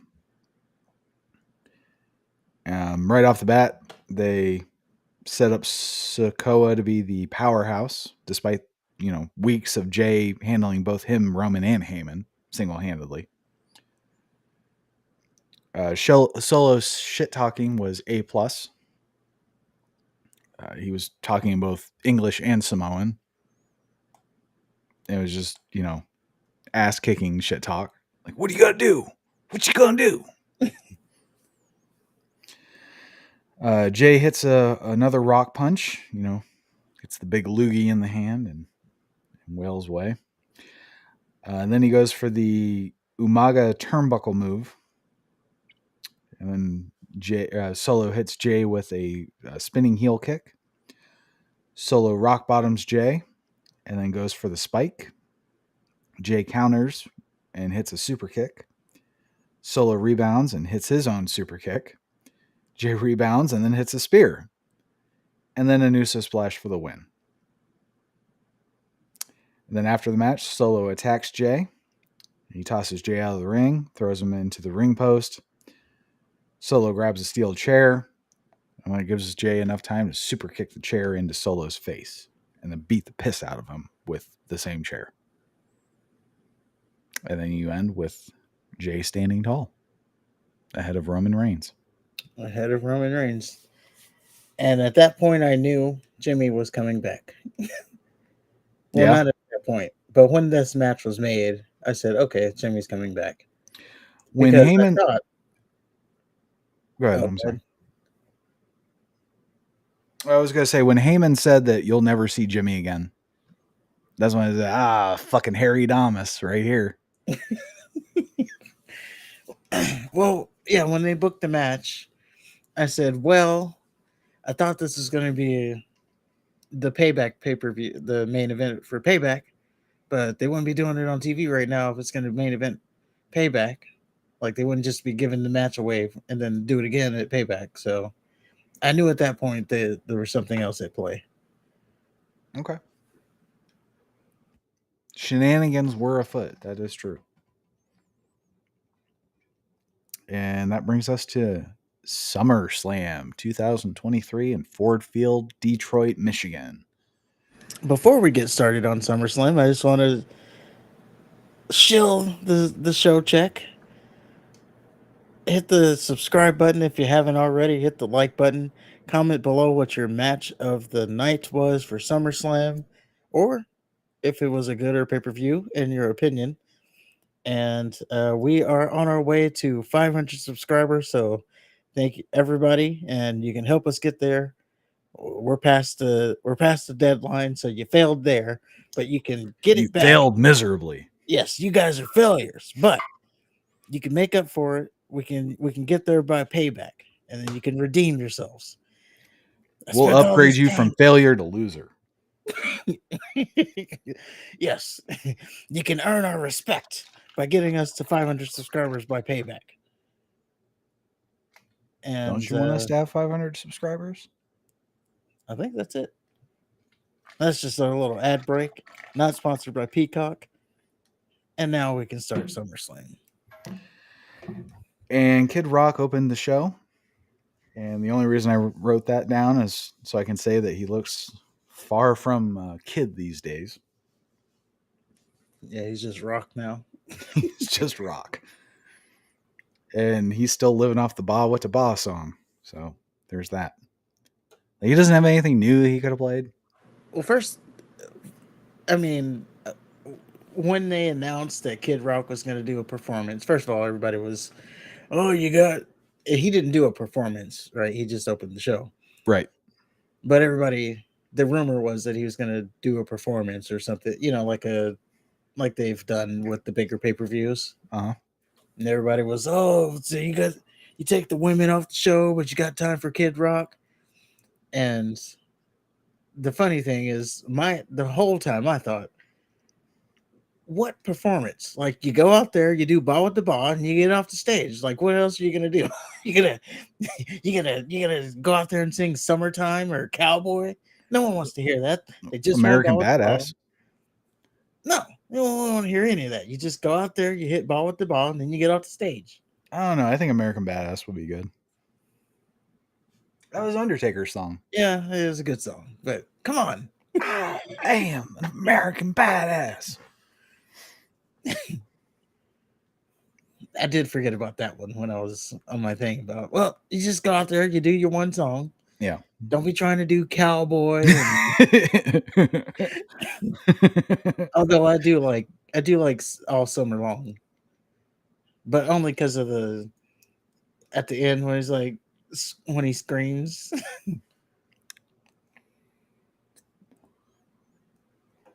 So yeah, that was Kid Rock. And Oh, picture was a good one too, but you'd have to have Cheryl Crow out there with it. right. And for the record, any Kid Rock song would be better than Becky Lynch and Trish Stratus. Sorry. So starting off the night, we have Logan Paul and Ricochet. That surprised the piss out of me. I thought it was going to be the Battle Royal. Well, the whole reason behind that is because Logan Paul's brother. I think we did talked about that. Maybe we didn't. Logan Paul's brother. He's fighting Nate Diaz, which he won, by the way. And Logan Nate Paul Diaz wanted won? to. No, Jake Paul won. Oh.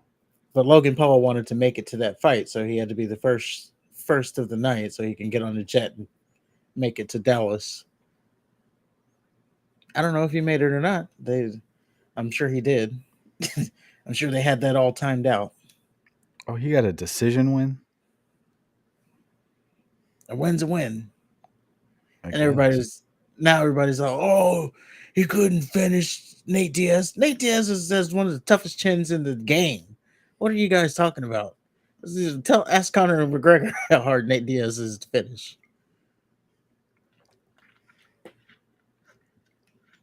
I guess. I just think if you're a boxer and you take an MMA guy and take half of his tools away. Well, he still has one of the hardest, toughest chins in the game. Which he showed by not getting knocked out and went to a decision. Yeah. But everybody's shitting on it because he didn't knock him out. I mean, whatever. I don't know. Haters gotta hate. Well, what do we got over here? A I couple just haters. I just know the only fighter that he's fought even remotely in his prime was Tommy Fury, and he lost. Oh well, he's bringing respect back to that great sport of boxing. I'll tell Oh, you that. boxing's dead, my friend. I know, but people watch his fights. That's what you got to know.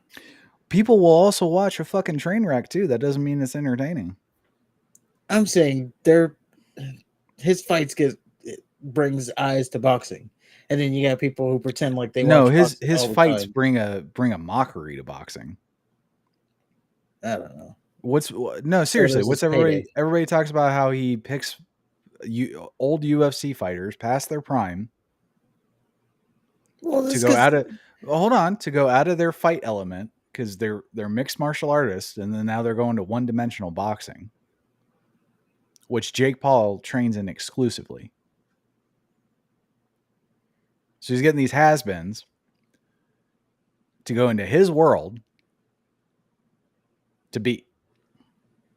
yeah. And I'm probably going to date myself, but he's only been doing this a couple years. It's not like he's going to go out there and beat down Oscar De La Hoya. That's a data reference, but you get it. I, I couldn't name you one legit actual boxer right now. Deontay Wilder. Don't know who that is. You don't know who Deontay Wilder is? Nope. He is. He was labeled as the next Mike Tyson because he had the knockout punch, and he was undefeated for quite a while until he got tangled up with Tyson Fury. So when they fought the first time, Deontay Wilder knocked him out. Tyson Fury got up at like count 9. It was very over dramatic, and then he boxed his way to a draw with Wilder. Then their second fight, Tyson just whooped that ass. He like totally outboxed him, and I think they stopped it because his ear was bleeding. And then the third fight, it was a little bit more competitive. Deontay got more knockdowns, and I think Tyson got knockdowns too, but he ultimately won it. Hmm. But yeah, it was good stuff. But yeah, Well, I can Deontay tell you Wilder he would be wasn't one a of them. draw. Anthony Joshua is another one. I'll tell you what kind of people would have been a draw. Bob Sapp, and he was in kickboxing. Kimbo Slice. Those are the kind of people who bring you into the sport. Remember Kimbo fighting in the backyard, and then he went to boxing and got his ass beat. I he, don't remember him going to boxing. yeah, he fought, or was it UFC? I don't know, but he went against a trained fighter, and Mhm. he was just outclassed. Yeah. They showed why you go through your years boxing in the Olympics and all that, and then Alexander Usyk would be another boxer. see, all these guys are not names. That's why you said boxing is dead. Yeah, he's 20-0 right now. Usyk is.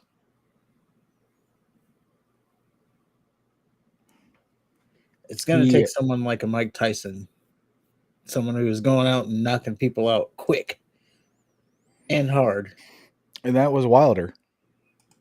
He he had those fights where he just won with a right hand. There wasn't a whole lot to it. So you're saying Tyson Fury may have killed the sport of boxing by winning? Maybe. Yeah.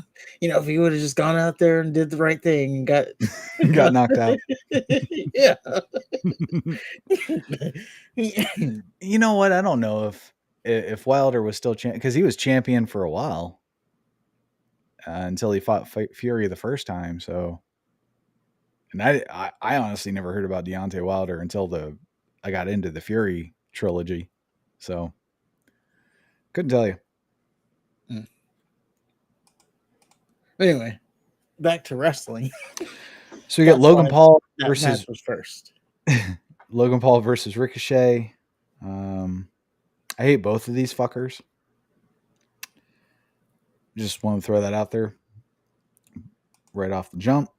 So Paul did a neck breaker on the apron to Ricochet, and it looked brutal as fuck. Like Ricochet's neck just bounced right off of it. It was great. Corey Graves said that Logan Paul might be leaving tonight with 2 fiancées,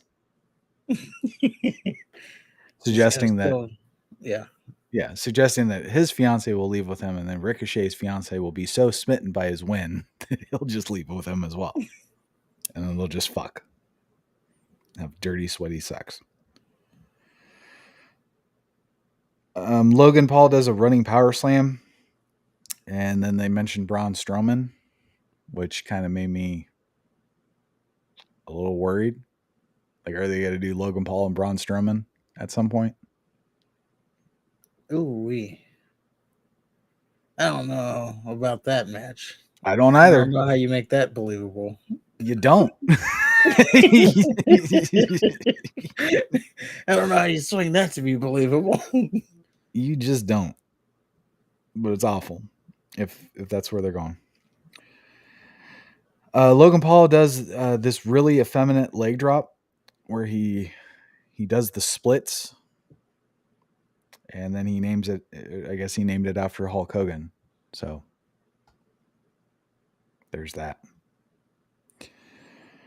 Then we get a buckshot lariat to the outside, and Logan Paul, he takes a drink of Prime from an audience member. Then he dumps the rest of it on Ricochet, which I thought was a really nice touch. It is, but come on. What about that thing in the news? Drinking other people's Jesus. primes? Nobody cares about that anymore. We'll see if YouTube does. YouTube's different. They look for reasons to ban people. So there's this moonsault that Logan Paul hit, and Ricochet caught him, but then Paul turned it into a DDT. It looked really fucking cool. Dare I say it was awesome. And then there was a part where Logan Paul, he does this kip up, and then he gives the crowd a smile. and they all fucking hate him for it. It was great. It's a great little moment there. And then out of nowhere, some guy just gives brass knuckles to Logan Paul after Ricochet misses a whatever splash he tried to hit.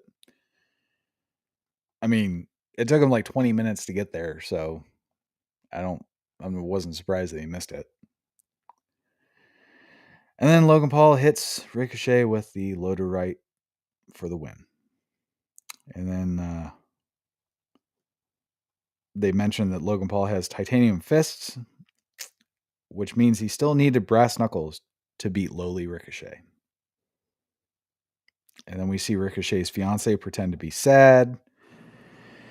And Cole, I think he said it best when he said it was a great match with a shitty finish.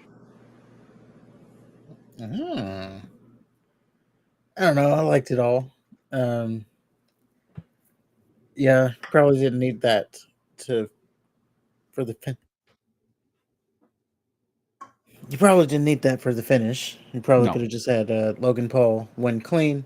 But on the other hand, I can see maybe you want to protect Ricochet a little bit. Why? I don't know. Maybe they got things in store for Ricochet. Maybe old Ricochet is getting a little push. Maybe. Well, they're not protecting Seth Rollins, Roman Reigns, or The Miz. Well, Miz is the Miz. Logan Paul needed brass knuckles to beat fucking lowly Ricochet. The Miz is the Miz, and he lost to Roman Reigns and Seth Rollins. Oh yeah, he beat The Miz. Never mind. Yeah. But he stood toe to toe with Seth Rollins. He put Seth Rollins in peril. And he lasted however long he lasted with Roman Reigns. I don't know. It doesn't make sense that he would last or be competitive with the top of the WWE, but he needs brass knuckles to beat the lower version of it. But he didn't win. I don't see the point here. You don't see the point in him having a competitive match with the champion of champions, and then he almost loses to fucking Ricochet. And the only reason he doesn't lose to Ricochet is through brass knuckles that some dude just gave him. No. Okay. Like, he didn't beat Roman. He beat Ricochet. But he That's had what a I see. competitive match against Roman. He stood toe to toe with Roman. He showed that he could be in Roman's league. It doesn't matter if you win by an inch or a mile. And Winning now is he's winning. winning against fucking Ricochet with brass knuckles. It doesn't jive. That don't make sense to me.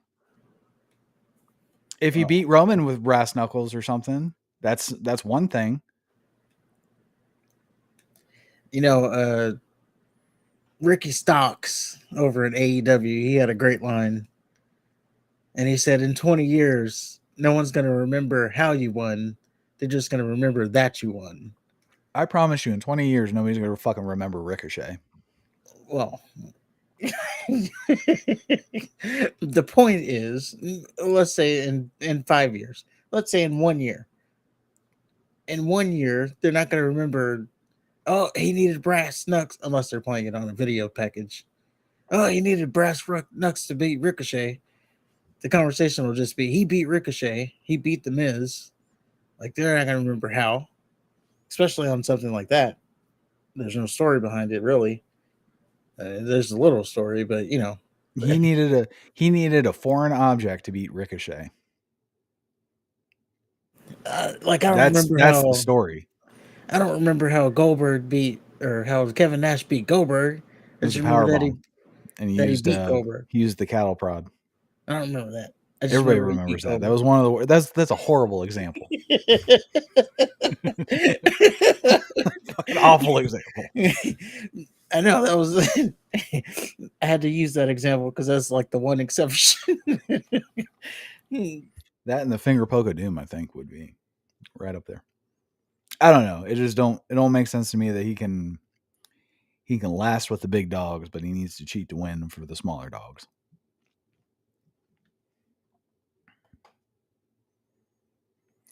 It could also be he just He didn't need to use brass knuckles. He just did.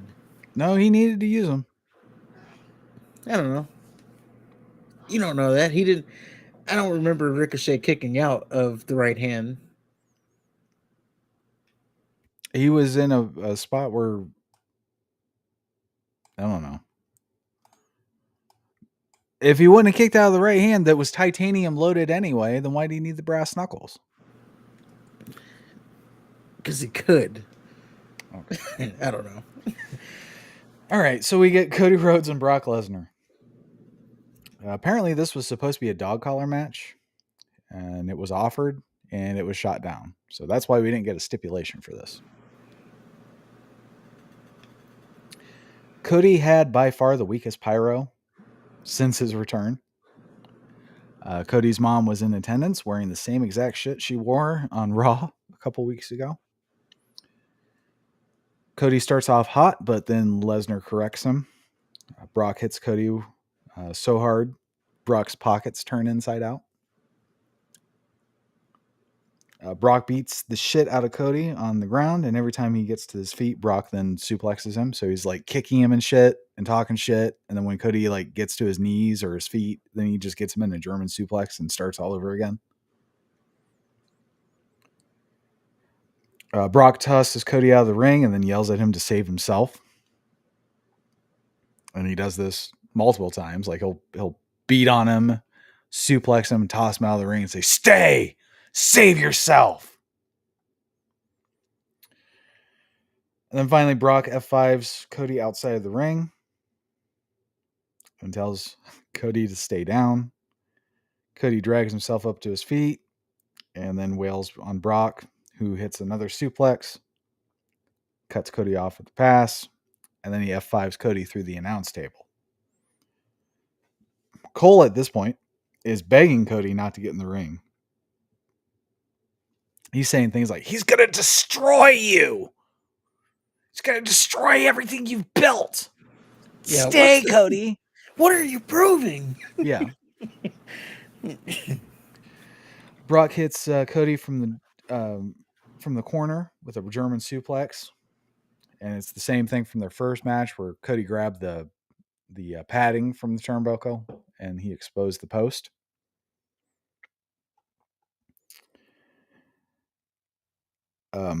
There's a spot where Cody hit Brock with the stairs, which I guess that means this isn't a DQ match. Well, that caused a lot of controversy because, like, why was that not a DQ? And Right. don't say the ref didn't see it because he was looking dead at him. He was, yeah. He looked at Brock Lesnar kick the stairs from Cody's hands. Then he watched them fight a little bit, and then he watched Cody hit him with the steel steps. Yeah, there's no fucking referee didn't see shit. Yeah. So everybody is questioning why was that not a DQ? It should have been. That made absolutely no sense. And in fact, that was like the one thing in this match that was just like, ugh.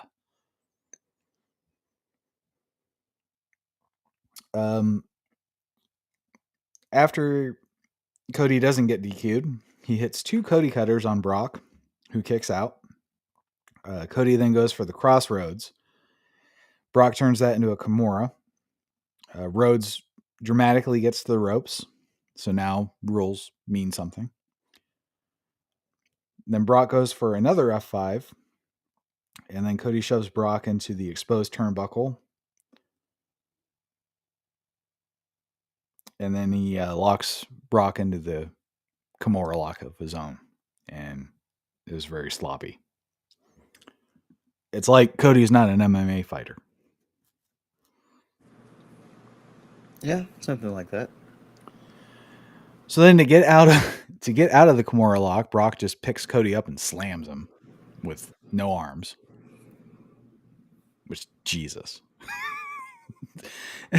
I've never seen anybody slam somebody with no arms before, but Brock sure shit did. That wasn't even the best of his feet. There was a moment where he, when he was beating up Cody, he just like it wasn't even a wrestling move. He just like picked him up and threw him over. Was it the power bomb? No, not the power bomb. He did well, kind of. He's just Yeah, he like, did a power bomb and then he just threw him over his head. yeah, Yeah. like he's just throwing him around. And Cody was great. He looked like he was just really out of it. Yeah, And his side was all scraped up to shit.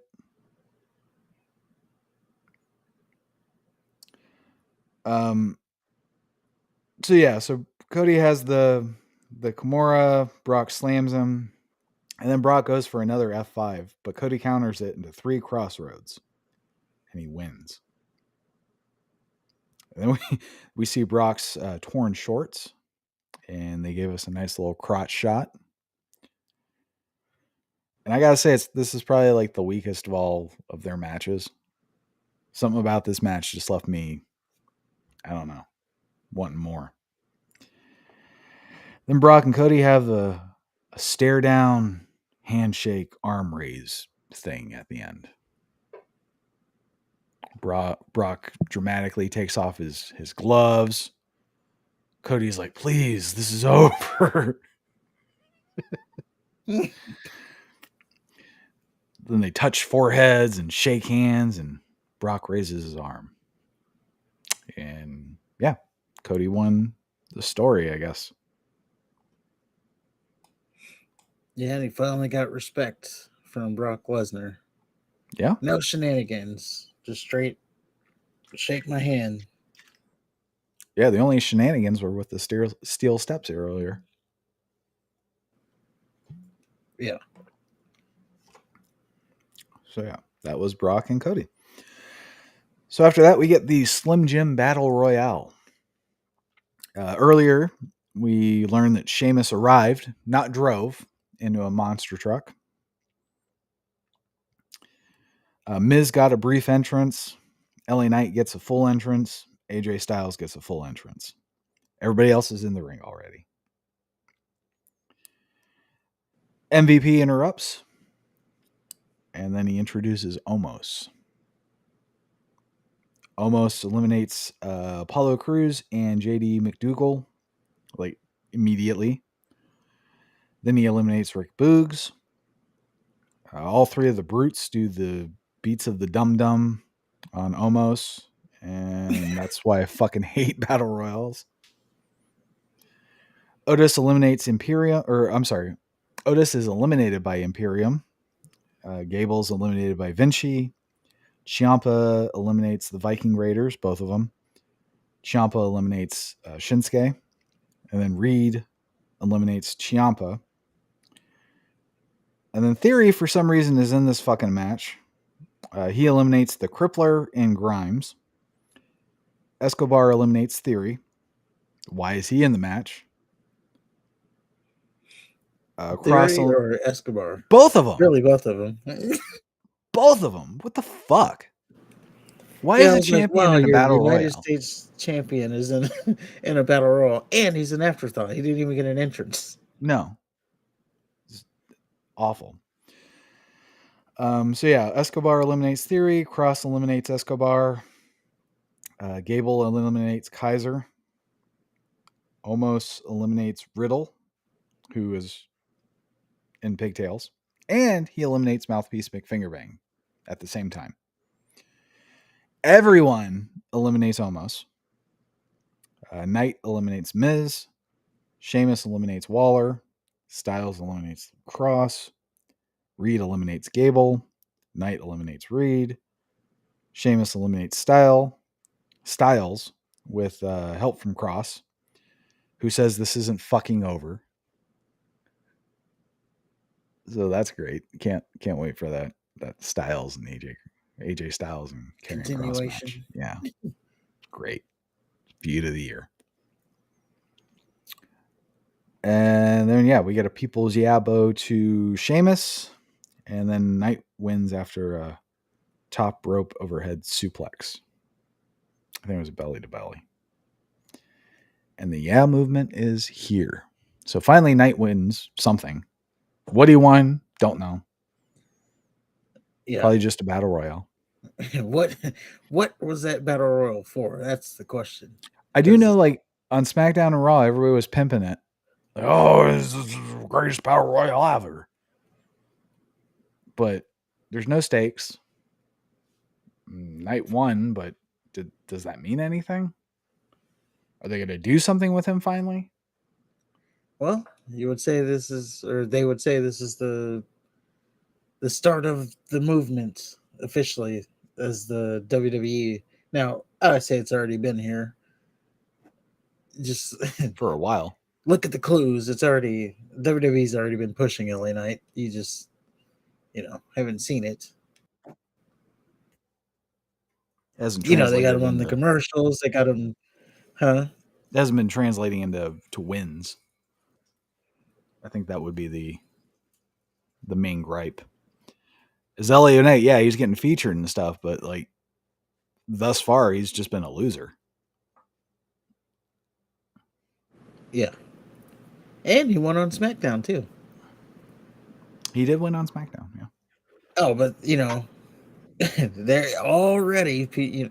Well, I already talked about the botch thing. So already people are starting to turn on him. One, for the botch, so he can't wrestle. Number two, because get this. this really happened, by the way. Number two, he's sexist because he and WWE are sexist because they pulled Becky Lynch and Trish Stratus off the card so that LA Knight can get his moment in a stupid, worthless battle royal. So he is sexist. I would watch 100 worthless battle royals over fucking Trish Stratus and Becky Lynch. Like, people are really, they were really in their feelers about that. I don't understand. I don't understand that at all. That's like picking which turd smells the least. Like, you're really invested that hard in this feud. Becky Lynch and Trish Stratus? Really? Like, what part of this feud has just got you? Oh, I need to see the finish, the conclusion of this. What happens next week with Becky Lynch and Trish Stratus? Yeah, and if that's the case, that should be the highest rated segment of Raw. When they look at the little segment by segment, that should be high above everything. Oh, because I got to see the finish to that story. Something tells me that Becky's incoherent screaming and Trish Stratus's Canadian boredom just does not move that many people. Just a vocal minority. Yes, but those minority are idiots. Yes, they are. Okay, so we have Shayna Baszler versus Ronda Rousey in an MMA rules match. Oh, my nipples were hard when they said that, by the way. Really?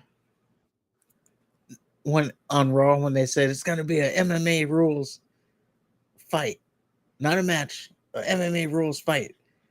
It's like, do you want to know what makes my nipples hard?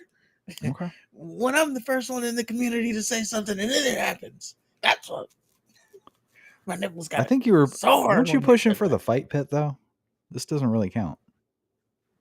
Hey, don't try to take it away. I want to see Daniel Cormier's overweight ass. Boy, that guy let himself go. Sure did. Well, he's always kind of pudgy. Not that pudgy. It was like those pants were barely getting it done. He was testing. He was really testing the durability of those threads on that pants. Those pants. Yeah. So yeah, the MMA rules didn't do anything for me. If anything, it made me less interested because I know how WWE is, and whenever they do stupid shit like this, it usually turns out to be shit.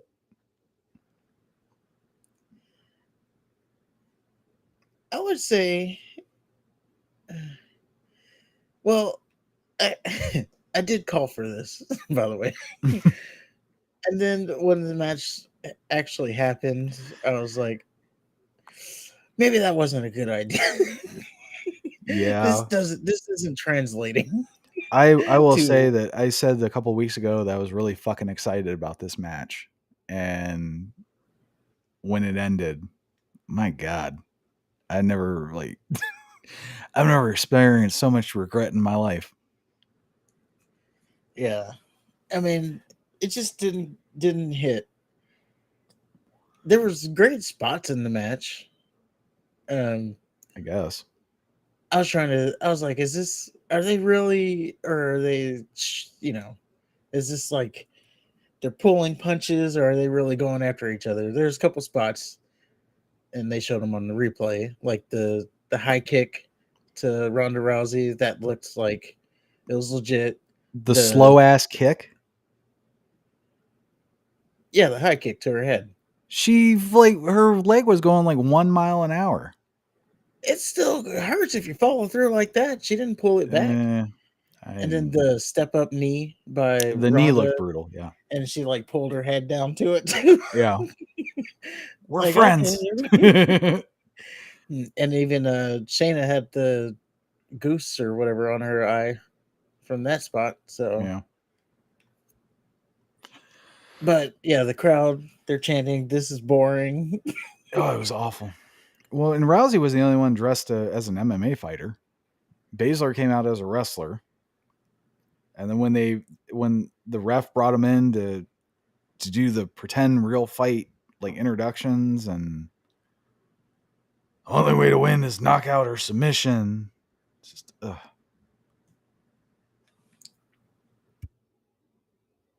And then there's a part where Ronda gets Shayna into an arm lock, and Shayna dumps herself outside the ring with Ronda, and they tease like this medical stoppage, and they even have medical people come in. And then Ronda like just does a terrible job of throwing medical staff away. This abomination. So then, so Shayna wins with a rear naked choke. No surprise there. Ronda's on her way out. Shayna's staying. Yeah. If I And never see another fucking MMA rules match again, well, you it'll be can't too do soon. it. You can't do it with ring ropes. They if you're gonna do it, you have to take it out of the wrestling ring and do it in a fight pit or an A locker octagon. room. Even though octagon is kind of pushing it, obviously the crowd is a wrestling crowd. They're not a UFC crowd, so they didn't give a shit about the match. And uh, yeah, this wasn't. It just didn't land. I No. felt bad for them, honestly, because this had such a great build with the video package thing. They See, were doing it as a fight, like I said they should. I thought it was doomed when they did the middle of the feud heel turn where Ronda all of a sudden played the heel and Shayna was the face. But Ronda's the one with the issue. I don't know. Yeah, But just didn't land. no, not at all. Next, we have Gunther versus Drew McIntyre for the Intercontinental Championship. Gunther is wearing burgundy or maroon, depending on which shade of red you want to call it. Starts off slow. McIntyre gets the upper hand with a shoulder tackle. Gunther tries to buy time outside the ring, but McIntyre is on him. He does this a couple times where McIntyre will hit a power move, Gunther will roll out, but then McIntyre will not let him get a breather. Then we see Gunther tossed around for like the first time. Like he's manhandled, I dare say, by McIntyre at first. Gunther hits a back to belly on the steel steps. Well, we will say, Nope. or I will just say real quick that McIntyre is bigger than him. He is. I get that. It's just, I don't know. When you see somebody just be dominant, even with Braun Strowman, like their match, there wasn't as much competition, I would say. Yeah.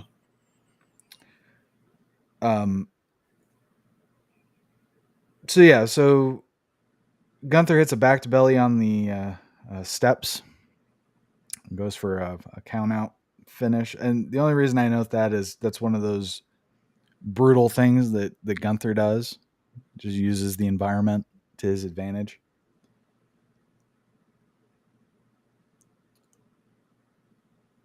And McIntyre hits a fucking kip up. And how many people kip up these days? It seems like everybody does it. Logan Paul, Ricochet, Charlotte Flair, Drew McIntyre. Okay. I think that's about. It just seems like everybody does it. Yeah, a lot of people definitely do it. And it's just fast forwarding just a little bit, when they get to Charlotte's kip up, nobody fucking reacted because we saw like 3 kip ups already. Well, just because you're supposed to be rallying the crowd after the kip up. Well, the kip up is supposed to be a unifier, though. That's supposed to give something for the crowd to get behind.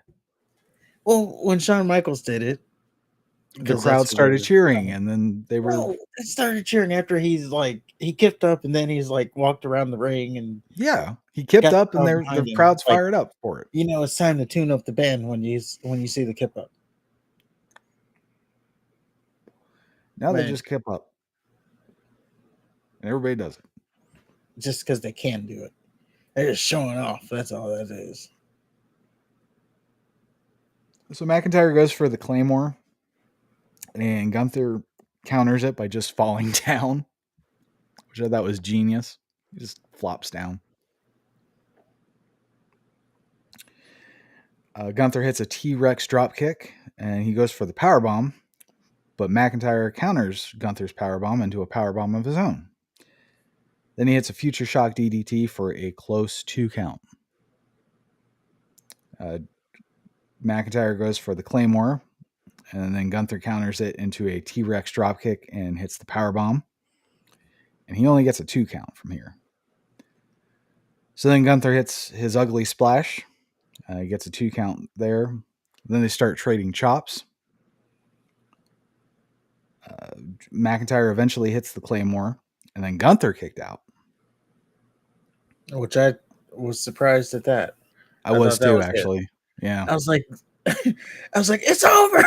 Yeah. That's what I'm yelling. It's over. He hit the Claymore. No, this is it. That's it. That's it. Yeah, I didn't have a good feeling about this one. But after he kicked out of the Claymore, the crowd started chanting, "This is awesome." So then we get Drew McIntyre and Gunther. They're on the ropes. They're trading punches. Gunther shoves Drew off of the ropes, and then he gets crotched on the top rope.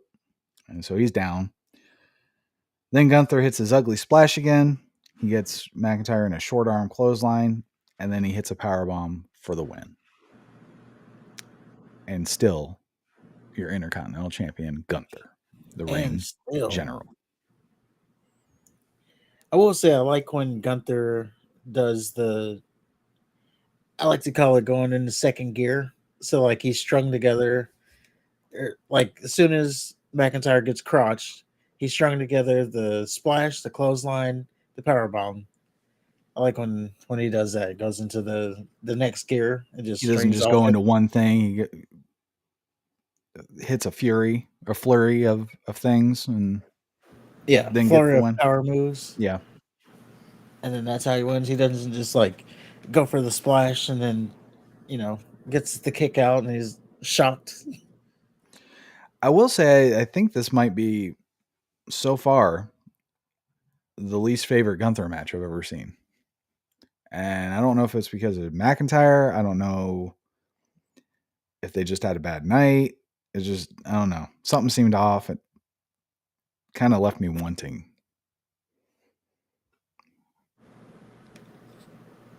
Okay. I didn't mind it. That was pretty good. All right. So moving on, we have Balor versus Seth Rollins. Finn Balor takes off his little robe, and he has 7 written on his shoulder like a little goth girl. And Becky not having a match tonight because of the Battle Royale. She was gracious enough to lend Seth a pair of her pants. And then And Balor jacket. and jacket. So Balor starts off by attacking Rollins. He attacks Rollins' left arm. Oh wait. Yep, go ahead. Rollins under the Becky Lynch jacket, he had on the vest that he wore 7 years ago when he injured Finn Balor. So that was a nice little attention to detail, I would say.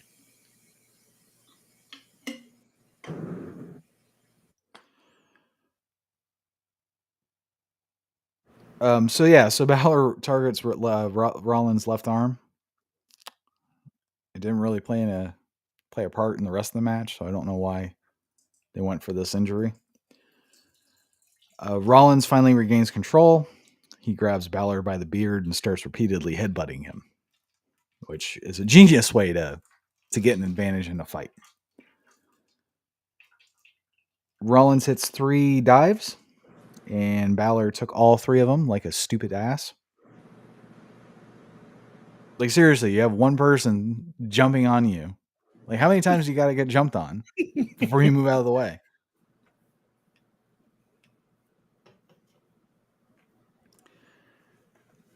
And then after the dives, Rollins hits a pedigree, and that gets a 2 count. And at this point, Damian Priest comes out.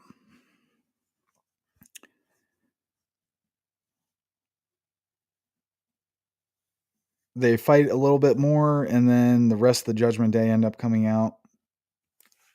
And then Balor ends up hitting a pedigree on Seth Rollins for a 2 count.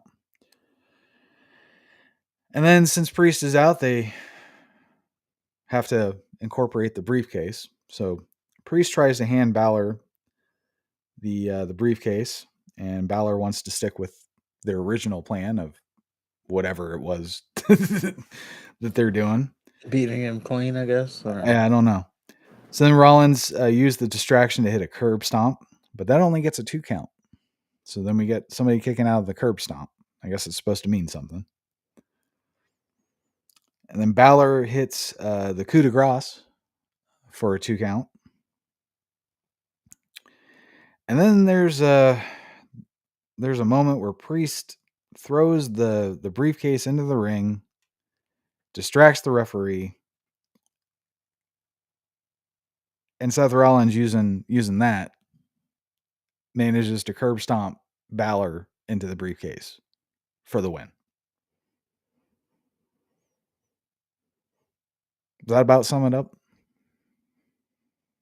Yeah, he did. Is Finn Balor not the dumbest person on the world right now?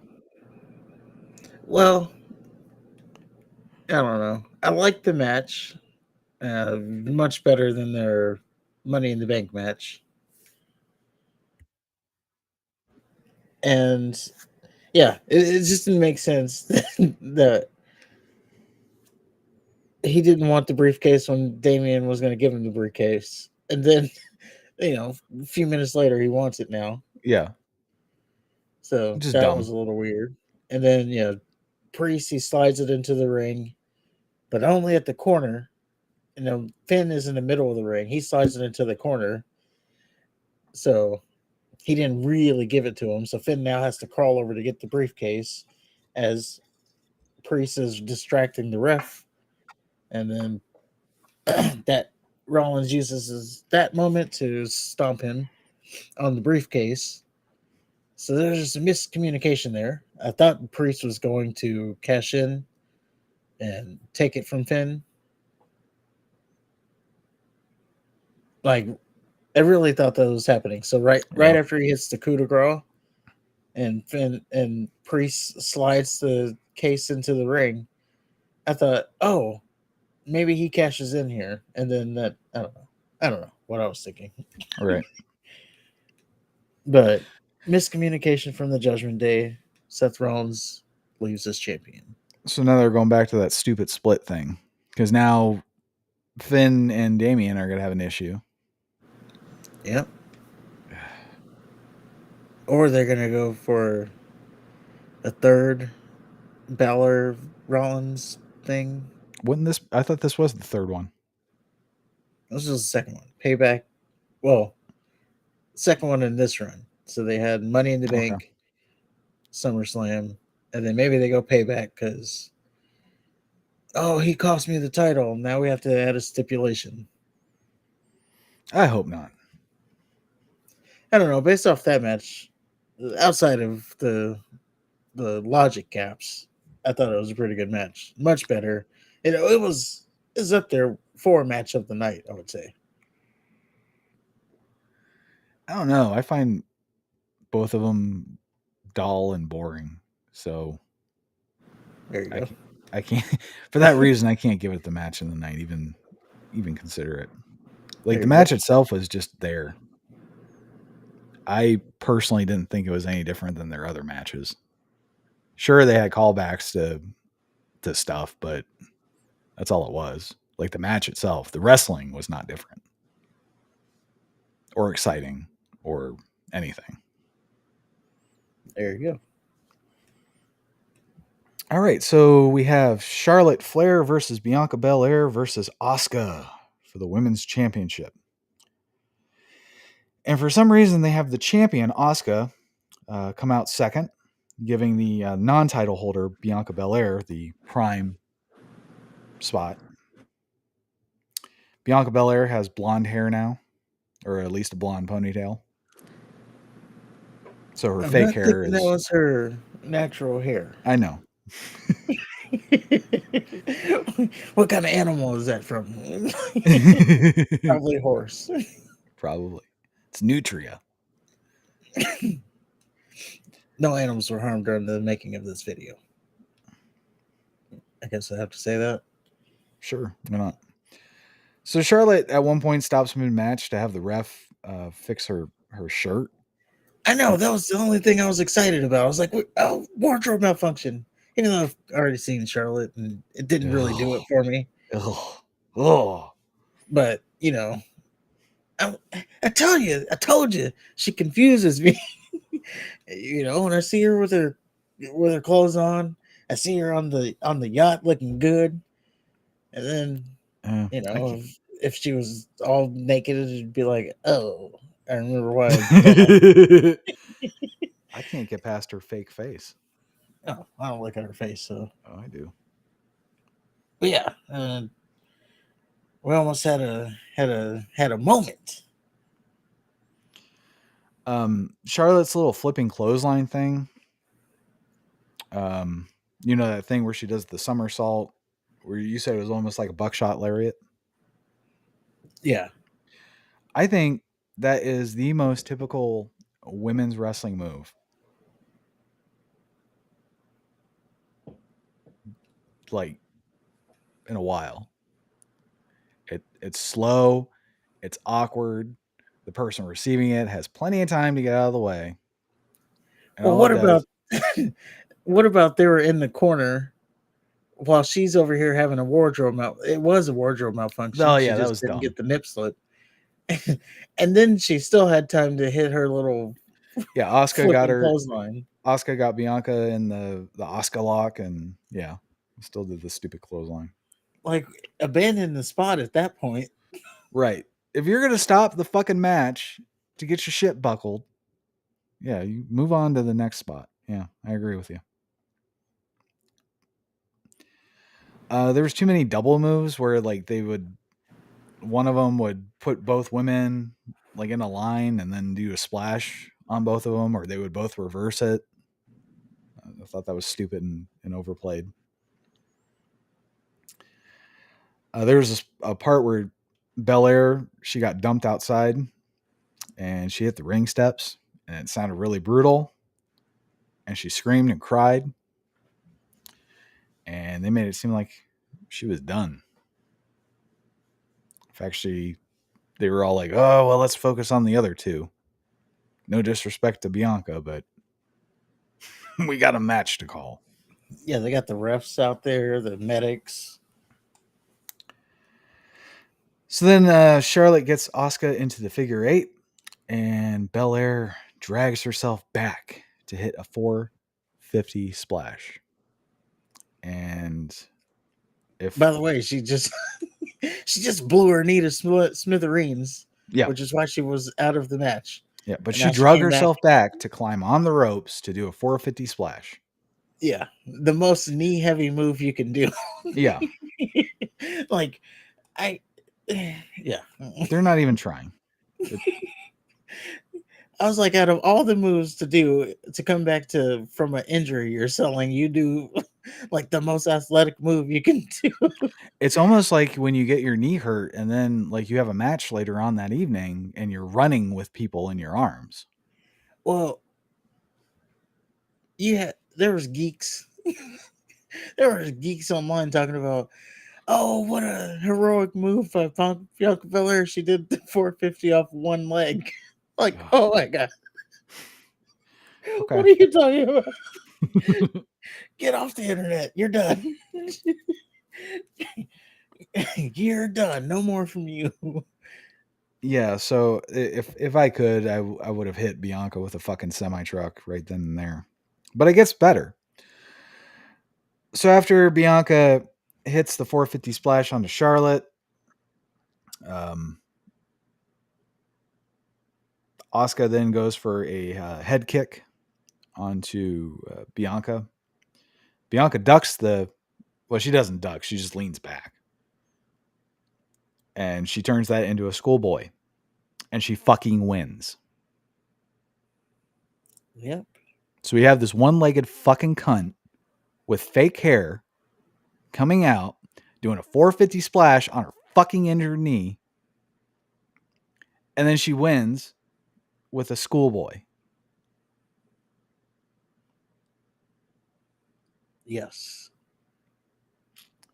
And I said, what the stupidest ending you could have Thank you. ever had. Oh, I was so pissed off. But Like, then, how much of an idiot did Oscar look like in right. Schoolboy while someone is in?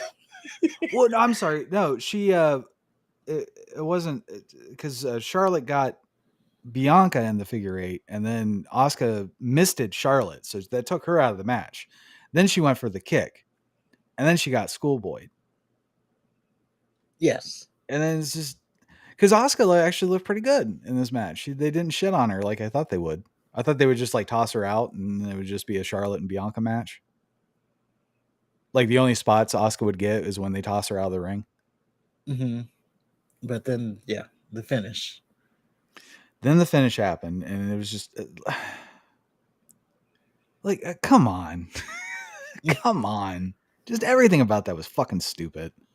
Even if you're a Bianca Belair fan, if you're one of those low IQ inbred individuals that like Bianca Belair, you can't be satisfied with this. There you go. So yeah, so as I'm about to turn the shit off, I was really literally about to turn the shit off. Like I was done. You hear dun dun dun dun dun dun dun dun dun dun dun dun dun dun dun. So then EO comes out with Bailey, and the best Bailey was great. So they're running out. Asuka and Charlotte are trying to get out of the way. Bailey goes out of her way to whale Asuka and Charlotte with the with the briefcase. There's no reason for her to do that, but she did anyway. I fucking love Bailey now. So then Io Sky hits the moonsault onto Bianca Belair, and WWE turned chicken shit into chicken feed. We have a new women's champion. Now the only thing that they need to do is make Io an actual fucking champion and not some placeholder like Asuka was. Yeah, we'll see if they treat her better. I mean, I would say they're already kind of treating her better. Just like after she won, they had that little moment where Bailey and Dakota Kai are celebrating. Mm-hmm. They let it breathe. They didn't like rush it. Right. So, But keep in mind, on Monday, she lost to that Queens, New York bred piece of shit, Zelina Vega. oh, So, the Puerto Rico zone, Zelina Vega. yeah, the New Yorker. She likes the pizza pies and So, Subways. does that make, huh? Does that make Zelina the number one contender? She's beaten now the champion. Hmm? Those are kind of the questions you got to worry about because you shouldn't have the. If you know that she's about to be champion, maybe she shouldn't lose on SmackDown the night before. And this is the problem you have with women's wrestling. You got like one or two really awesome ladies, maybe three, and then the rest are just shit. They're women's wrestlers. So like, obviously you got the good ones holding the belt, but then their matches are shit because they're wrestling nobodies. Yeah. On that note, there is a rumor that, or there was a little thing that went around on the internet that Kyrie Sane, the Pirate Princess, has re-signed with WWE, and she is going to be returning imminently. So maybe we'll see that run back. Kyrie Sane versus Io. Oh, does that mean we get the Kabuki Warriors maybe? That's what everybody was thinking. Maybe that they're going to run that back, but we'll see. So she is supposed to be back imminently because she had Good. already signed. That's something to look forward to. Yep. More Japanese women's wrestlers that they don't do anything with that we all love. Well, now they got a whole. They could like that's two matches right there. Io versus Asuka. Io versus Kyrie. Like you don't got to do anything. Just let them go, get out of the way, and they'll take care of it for you. It'd be nice to see that insane elbow once again. I watched a video clip of her doing the insane elbow. Like someone put a little compilation together. Yeah.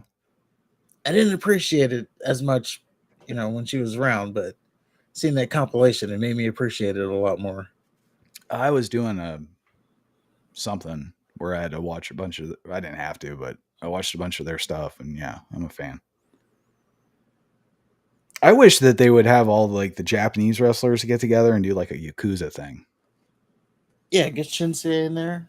Yeah, Shinsuke Tozawa. Well, I mean, he can be the driver. or they could do what was that? Kaintai or hentai? What was it? What was that? It was Kai Oriental and Tai. Kaintai. There. Yeah. What is Kentai? Anyway, I don't know. Don't answer that because I feel like that's not. I feel like that's not a conversation for right Probably now not. or ever. So yeah, Io's our champion, and congratulations, Io Sky. She saved the segment, and hopefully they book her to the moon. And finally, we are a main event of the evening: Jey Uso versus Roman Reigns in tribal combat for the WWE Undisputed Universal Championship and placeholder as tribal chief for the Lalo family. I know why. Let me help Okay. you out there. so Jay comes out. He has a slightly more girly necklace than Roman does. Roman just has one belt now. I think he had one belt last week. Then they finally mentioned that Jay has faced Roman before, which was nice. I don't think they've done that up to this point. Roman walks over to Jay and he says, "I'll give you this necklace if you win." Not him, but me. I'll give you this necklace. Yeah, that was a great little touch because the ref was trying to take it, and Paul Heyman's like, "What do you want me to?" He's looking at Roman. What do you want me to do? So we start off with Roman being the stronger of the two, of course, and he maintains most of the control for the beginning of the match. Jay finally gets a flurry of punches in on his own, and then he hits a dive on Roman. The crowd starts chanting for a table, and Jay quickly obliges. Jay talks shit with Heyman, and then Roman gets back on the offensive. Jay tries to dive on Roman, but he gets hit with a kendo stick. Roman then lets loose with the kendo stick. And then he does a Superman punch. And I can't believe that this motherfucker still cocks his arm for the goddamn Superman punch. And he also shakes his hair. Yeah, I can't believe he still does that. You don't like the cock? No, that's just like day one shit. I don't know. It's just really fucking dumb. So then Jay counters with a Jay counters a Superman punch with a kendo stick. He then beats the shit out of Roman with the kendo stick. And Jay hits another dive onto Roman. Roman counters an Uso splash with a Superman punch. It was actually pretty impressive. Jay counters a spear into a schoolboy because we got to have at least one of those per match. Roman kicks out, and then Jay hits a super kick and an Uso splash, which he gets a 2 count for. So then Jay goes to grab a chair. Jay hits Roman with the chair, and as he hits Roman with the chair, Heyman is screaming in pain. And the whole time, like, periodically, Jay would like look at Paul, and Paul would, he's your family. You grow up together. And then Roman, he's crawling on his hands and knees, and Jay hits him with a chair, and you just hear, ah! Yep, never a dull moment with Paul Heyman. So then Jay grabs a bunch of chairs. Jay tries to suplex Roman into the pile of chairs that he created. Roman blocks it. Jay then hits an enziguri and then tries the superplex again, which Roman counters into a powerbomb into the chairs. Which the funny thing about that is before Jay landed, he goes, "No, Oos!"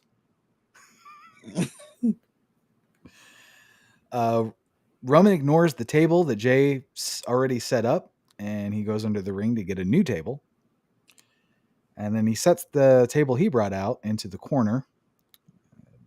Jay tries a running something, but Roman catches him. Then Jay counters that into a ring apron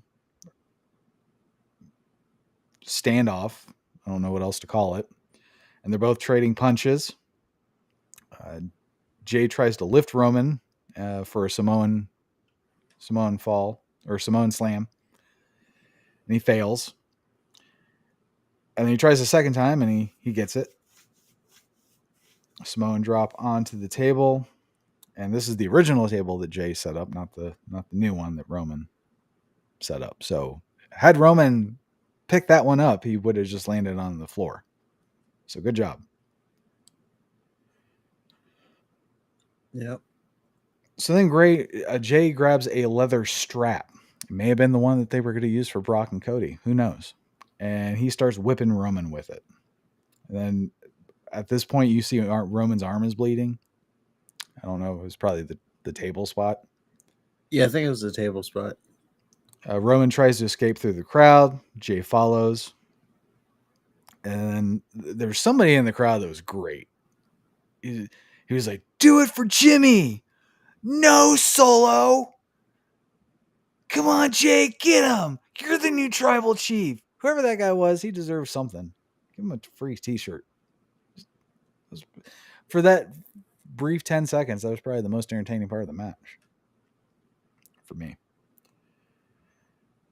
So then Jay is about to put Roman Reigns through another table out in the no man's land. And then Solo comes out. And he hits Jay. I thought he hit Roman at first, but no, he hit Jay. Then Solo rock bottoms Jay through the table. And Solo starts to drag Jay to the ring. And then he realizes it's going to take a really fucking long time to do that. So then he just picks him up and carries him. Yeah, that was a long drag. Yeah. It was almost like they stopped, like, oh, I don't know if this is going to work. And you can tell they even had like the little path, the little drag path. Did you see the tape? Yeah. Like, so this is where he's going to get dragged. But yeah, the guy was a geek, by the way. Yeah, he was. I tried to let it go, but he was a geek. Yeah, he was. He's probably Stephen Fall. he's definitely one of those people that probably had Taco Bell for dinner and just went to bed alone. Yeah. Yeah. Like, what are you doing, man? Have some shame. Come on, Solo. And he's like, do it for Jimmy. Yeah. Do it for Jimmy. You're the new tribal chief, Jay. It sounded like that was a grown ass man too, which even made it better. Yes. It definitely was. Probably didn't even have his kid there. He was just No, he was just there alone in his Austin 316 shirt. Yeah. No, knowing him, it'd be the DX shirt with the little cartoon guys. Oh, yeah, the cartoon version with the tank. Yeah. So then Roman wants Solo to beat Jay's ass more. Solo hits another rock bottom inside the ring. Roman and Solo go for the spear spike move that they do. Then Jay pulls Solo into the spear. And then Jay hits a spear on Roman of his own, and that gets a near fall. So then Jay grabs 2 chairs. And then he throws one of the chairs down and starts wheeling on Roman and Solo with the 1 chair. Jay tries for another chair shot outside the ring to Roman, but Solo super kicks him. And then Solo and Roman get into it. Solo's staring at his chest and and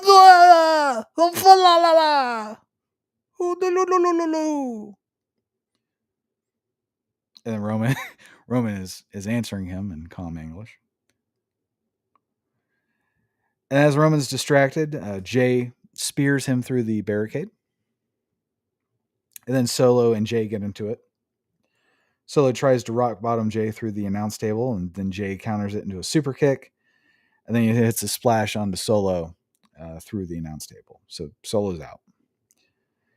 Jay gets in the ring. He hits a spear on Roman. And then he hits another Uso splash. And this is it. Goes for the cover. 1, 2. And then you just see the ref disappear. And then you see this fucker in a hoodie and an old West bandana. And he dramatically takes the hoodie off. And then he dramatically lowers the Wild West bandana. It's Jimmy fucking Uso. Jimmy's the one that pulled the ref out. Jimmy stopped the count. Jay's beside himself. He doesn't know what to think. He gets on his knees and he's looking at Jimmy confused and he's like, why? Jimmy doesn't say shit. In fact, the only thing that you can hear is fuck you, Jimmy, from the crowd. Yep. And Jimmy raises his head a little bit and then he super kicks Jay.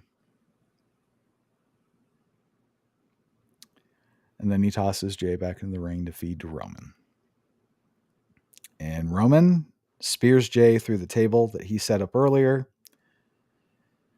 And he gets the 3 count. And Roman is still your undisputed Universal WWE Champion. And I was right, motherfuckers! remember a couple weeks ago I said, well, what happens if Jimmy super kicks everybody? Yep, you called it.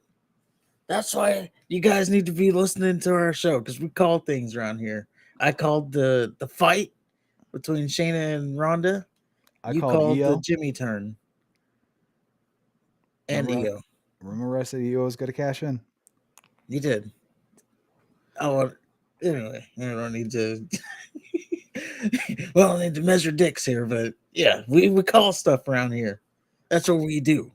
In fact, the only thing I got wrong was the Fowler or the Balor and Rollins match, I think.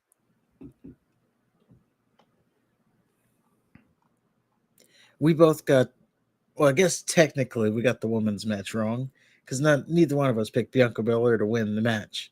I picked Io Sky though. Right, but you picked Charlotte to win, and then Yeah, but again, I said Io was that's going to only half cash in. point. I That's said, half point. fine, that's still a half point more than you, fucker. Okay, yeah, I got 0 You points. said But Asuka was going to win.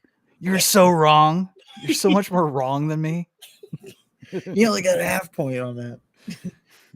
How many half points did you get? 100. Okay.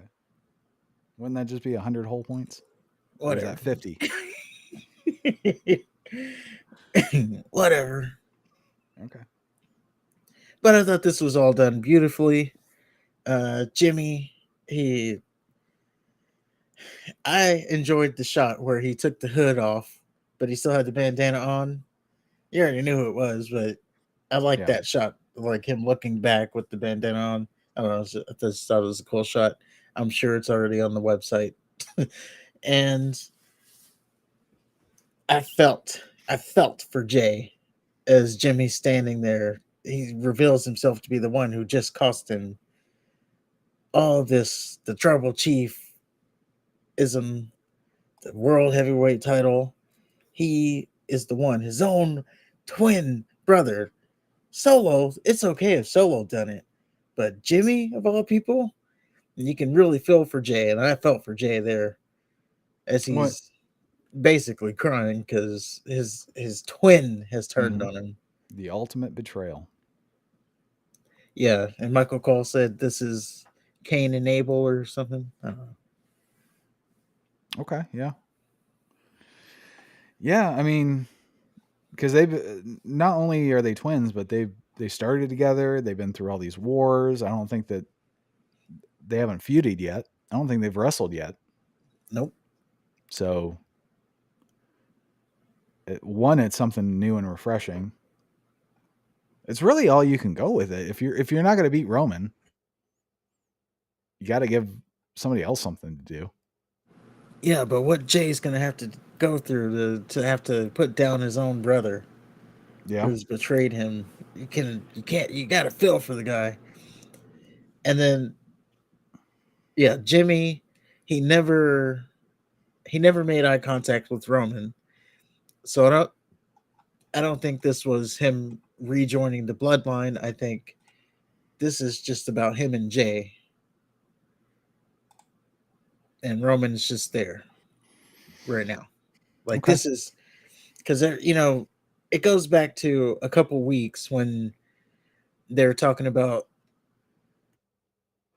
this was after Jimmy had turned or left the bloodline, but Jay was still in it.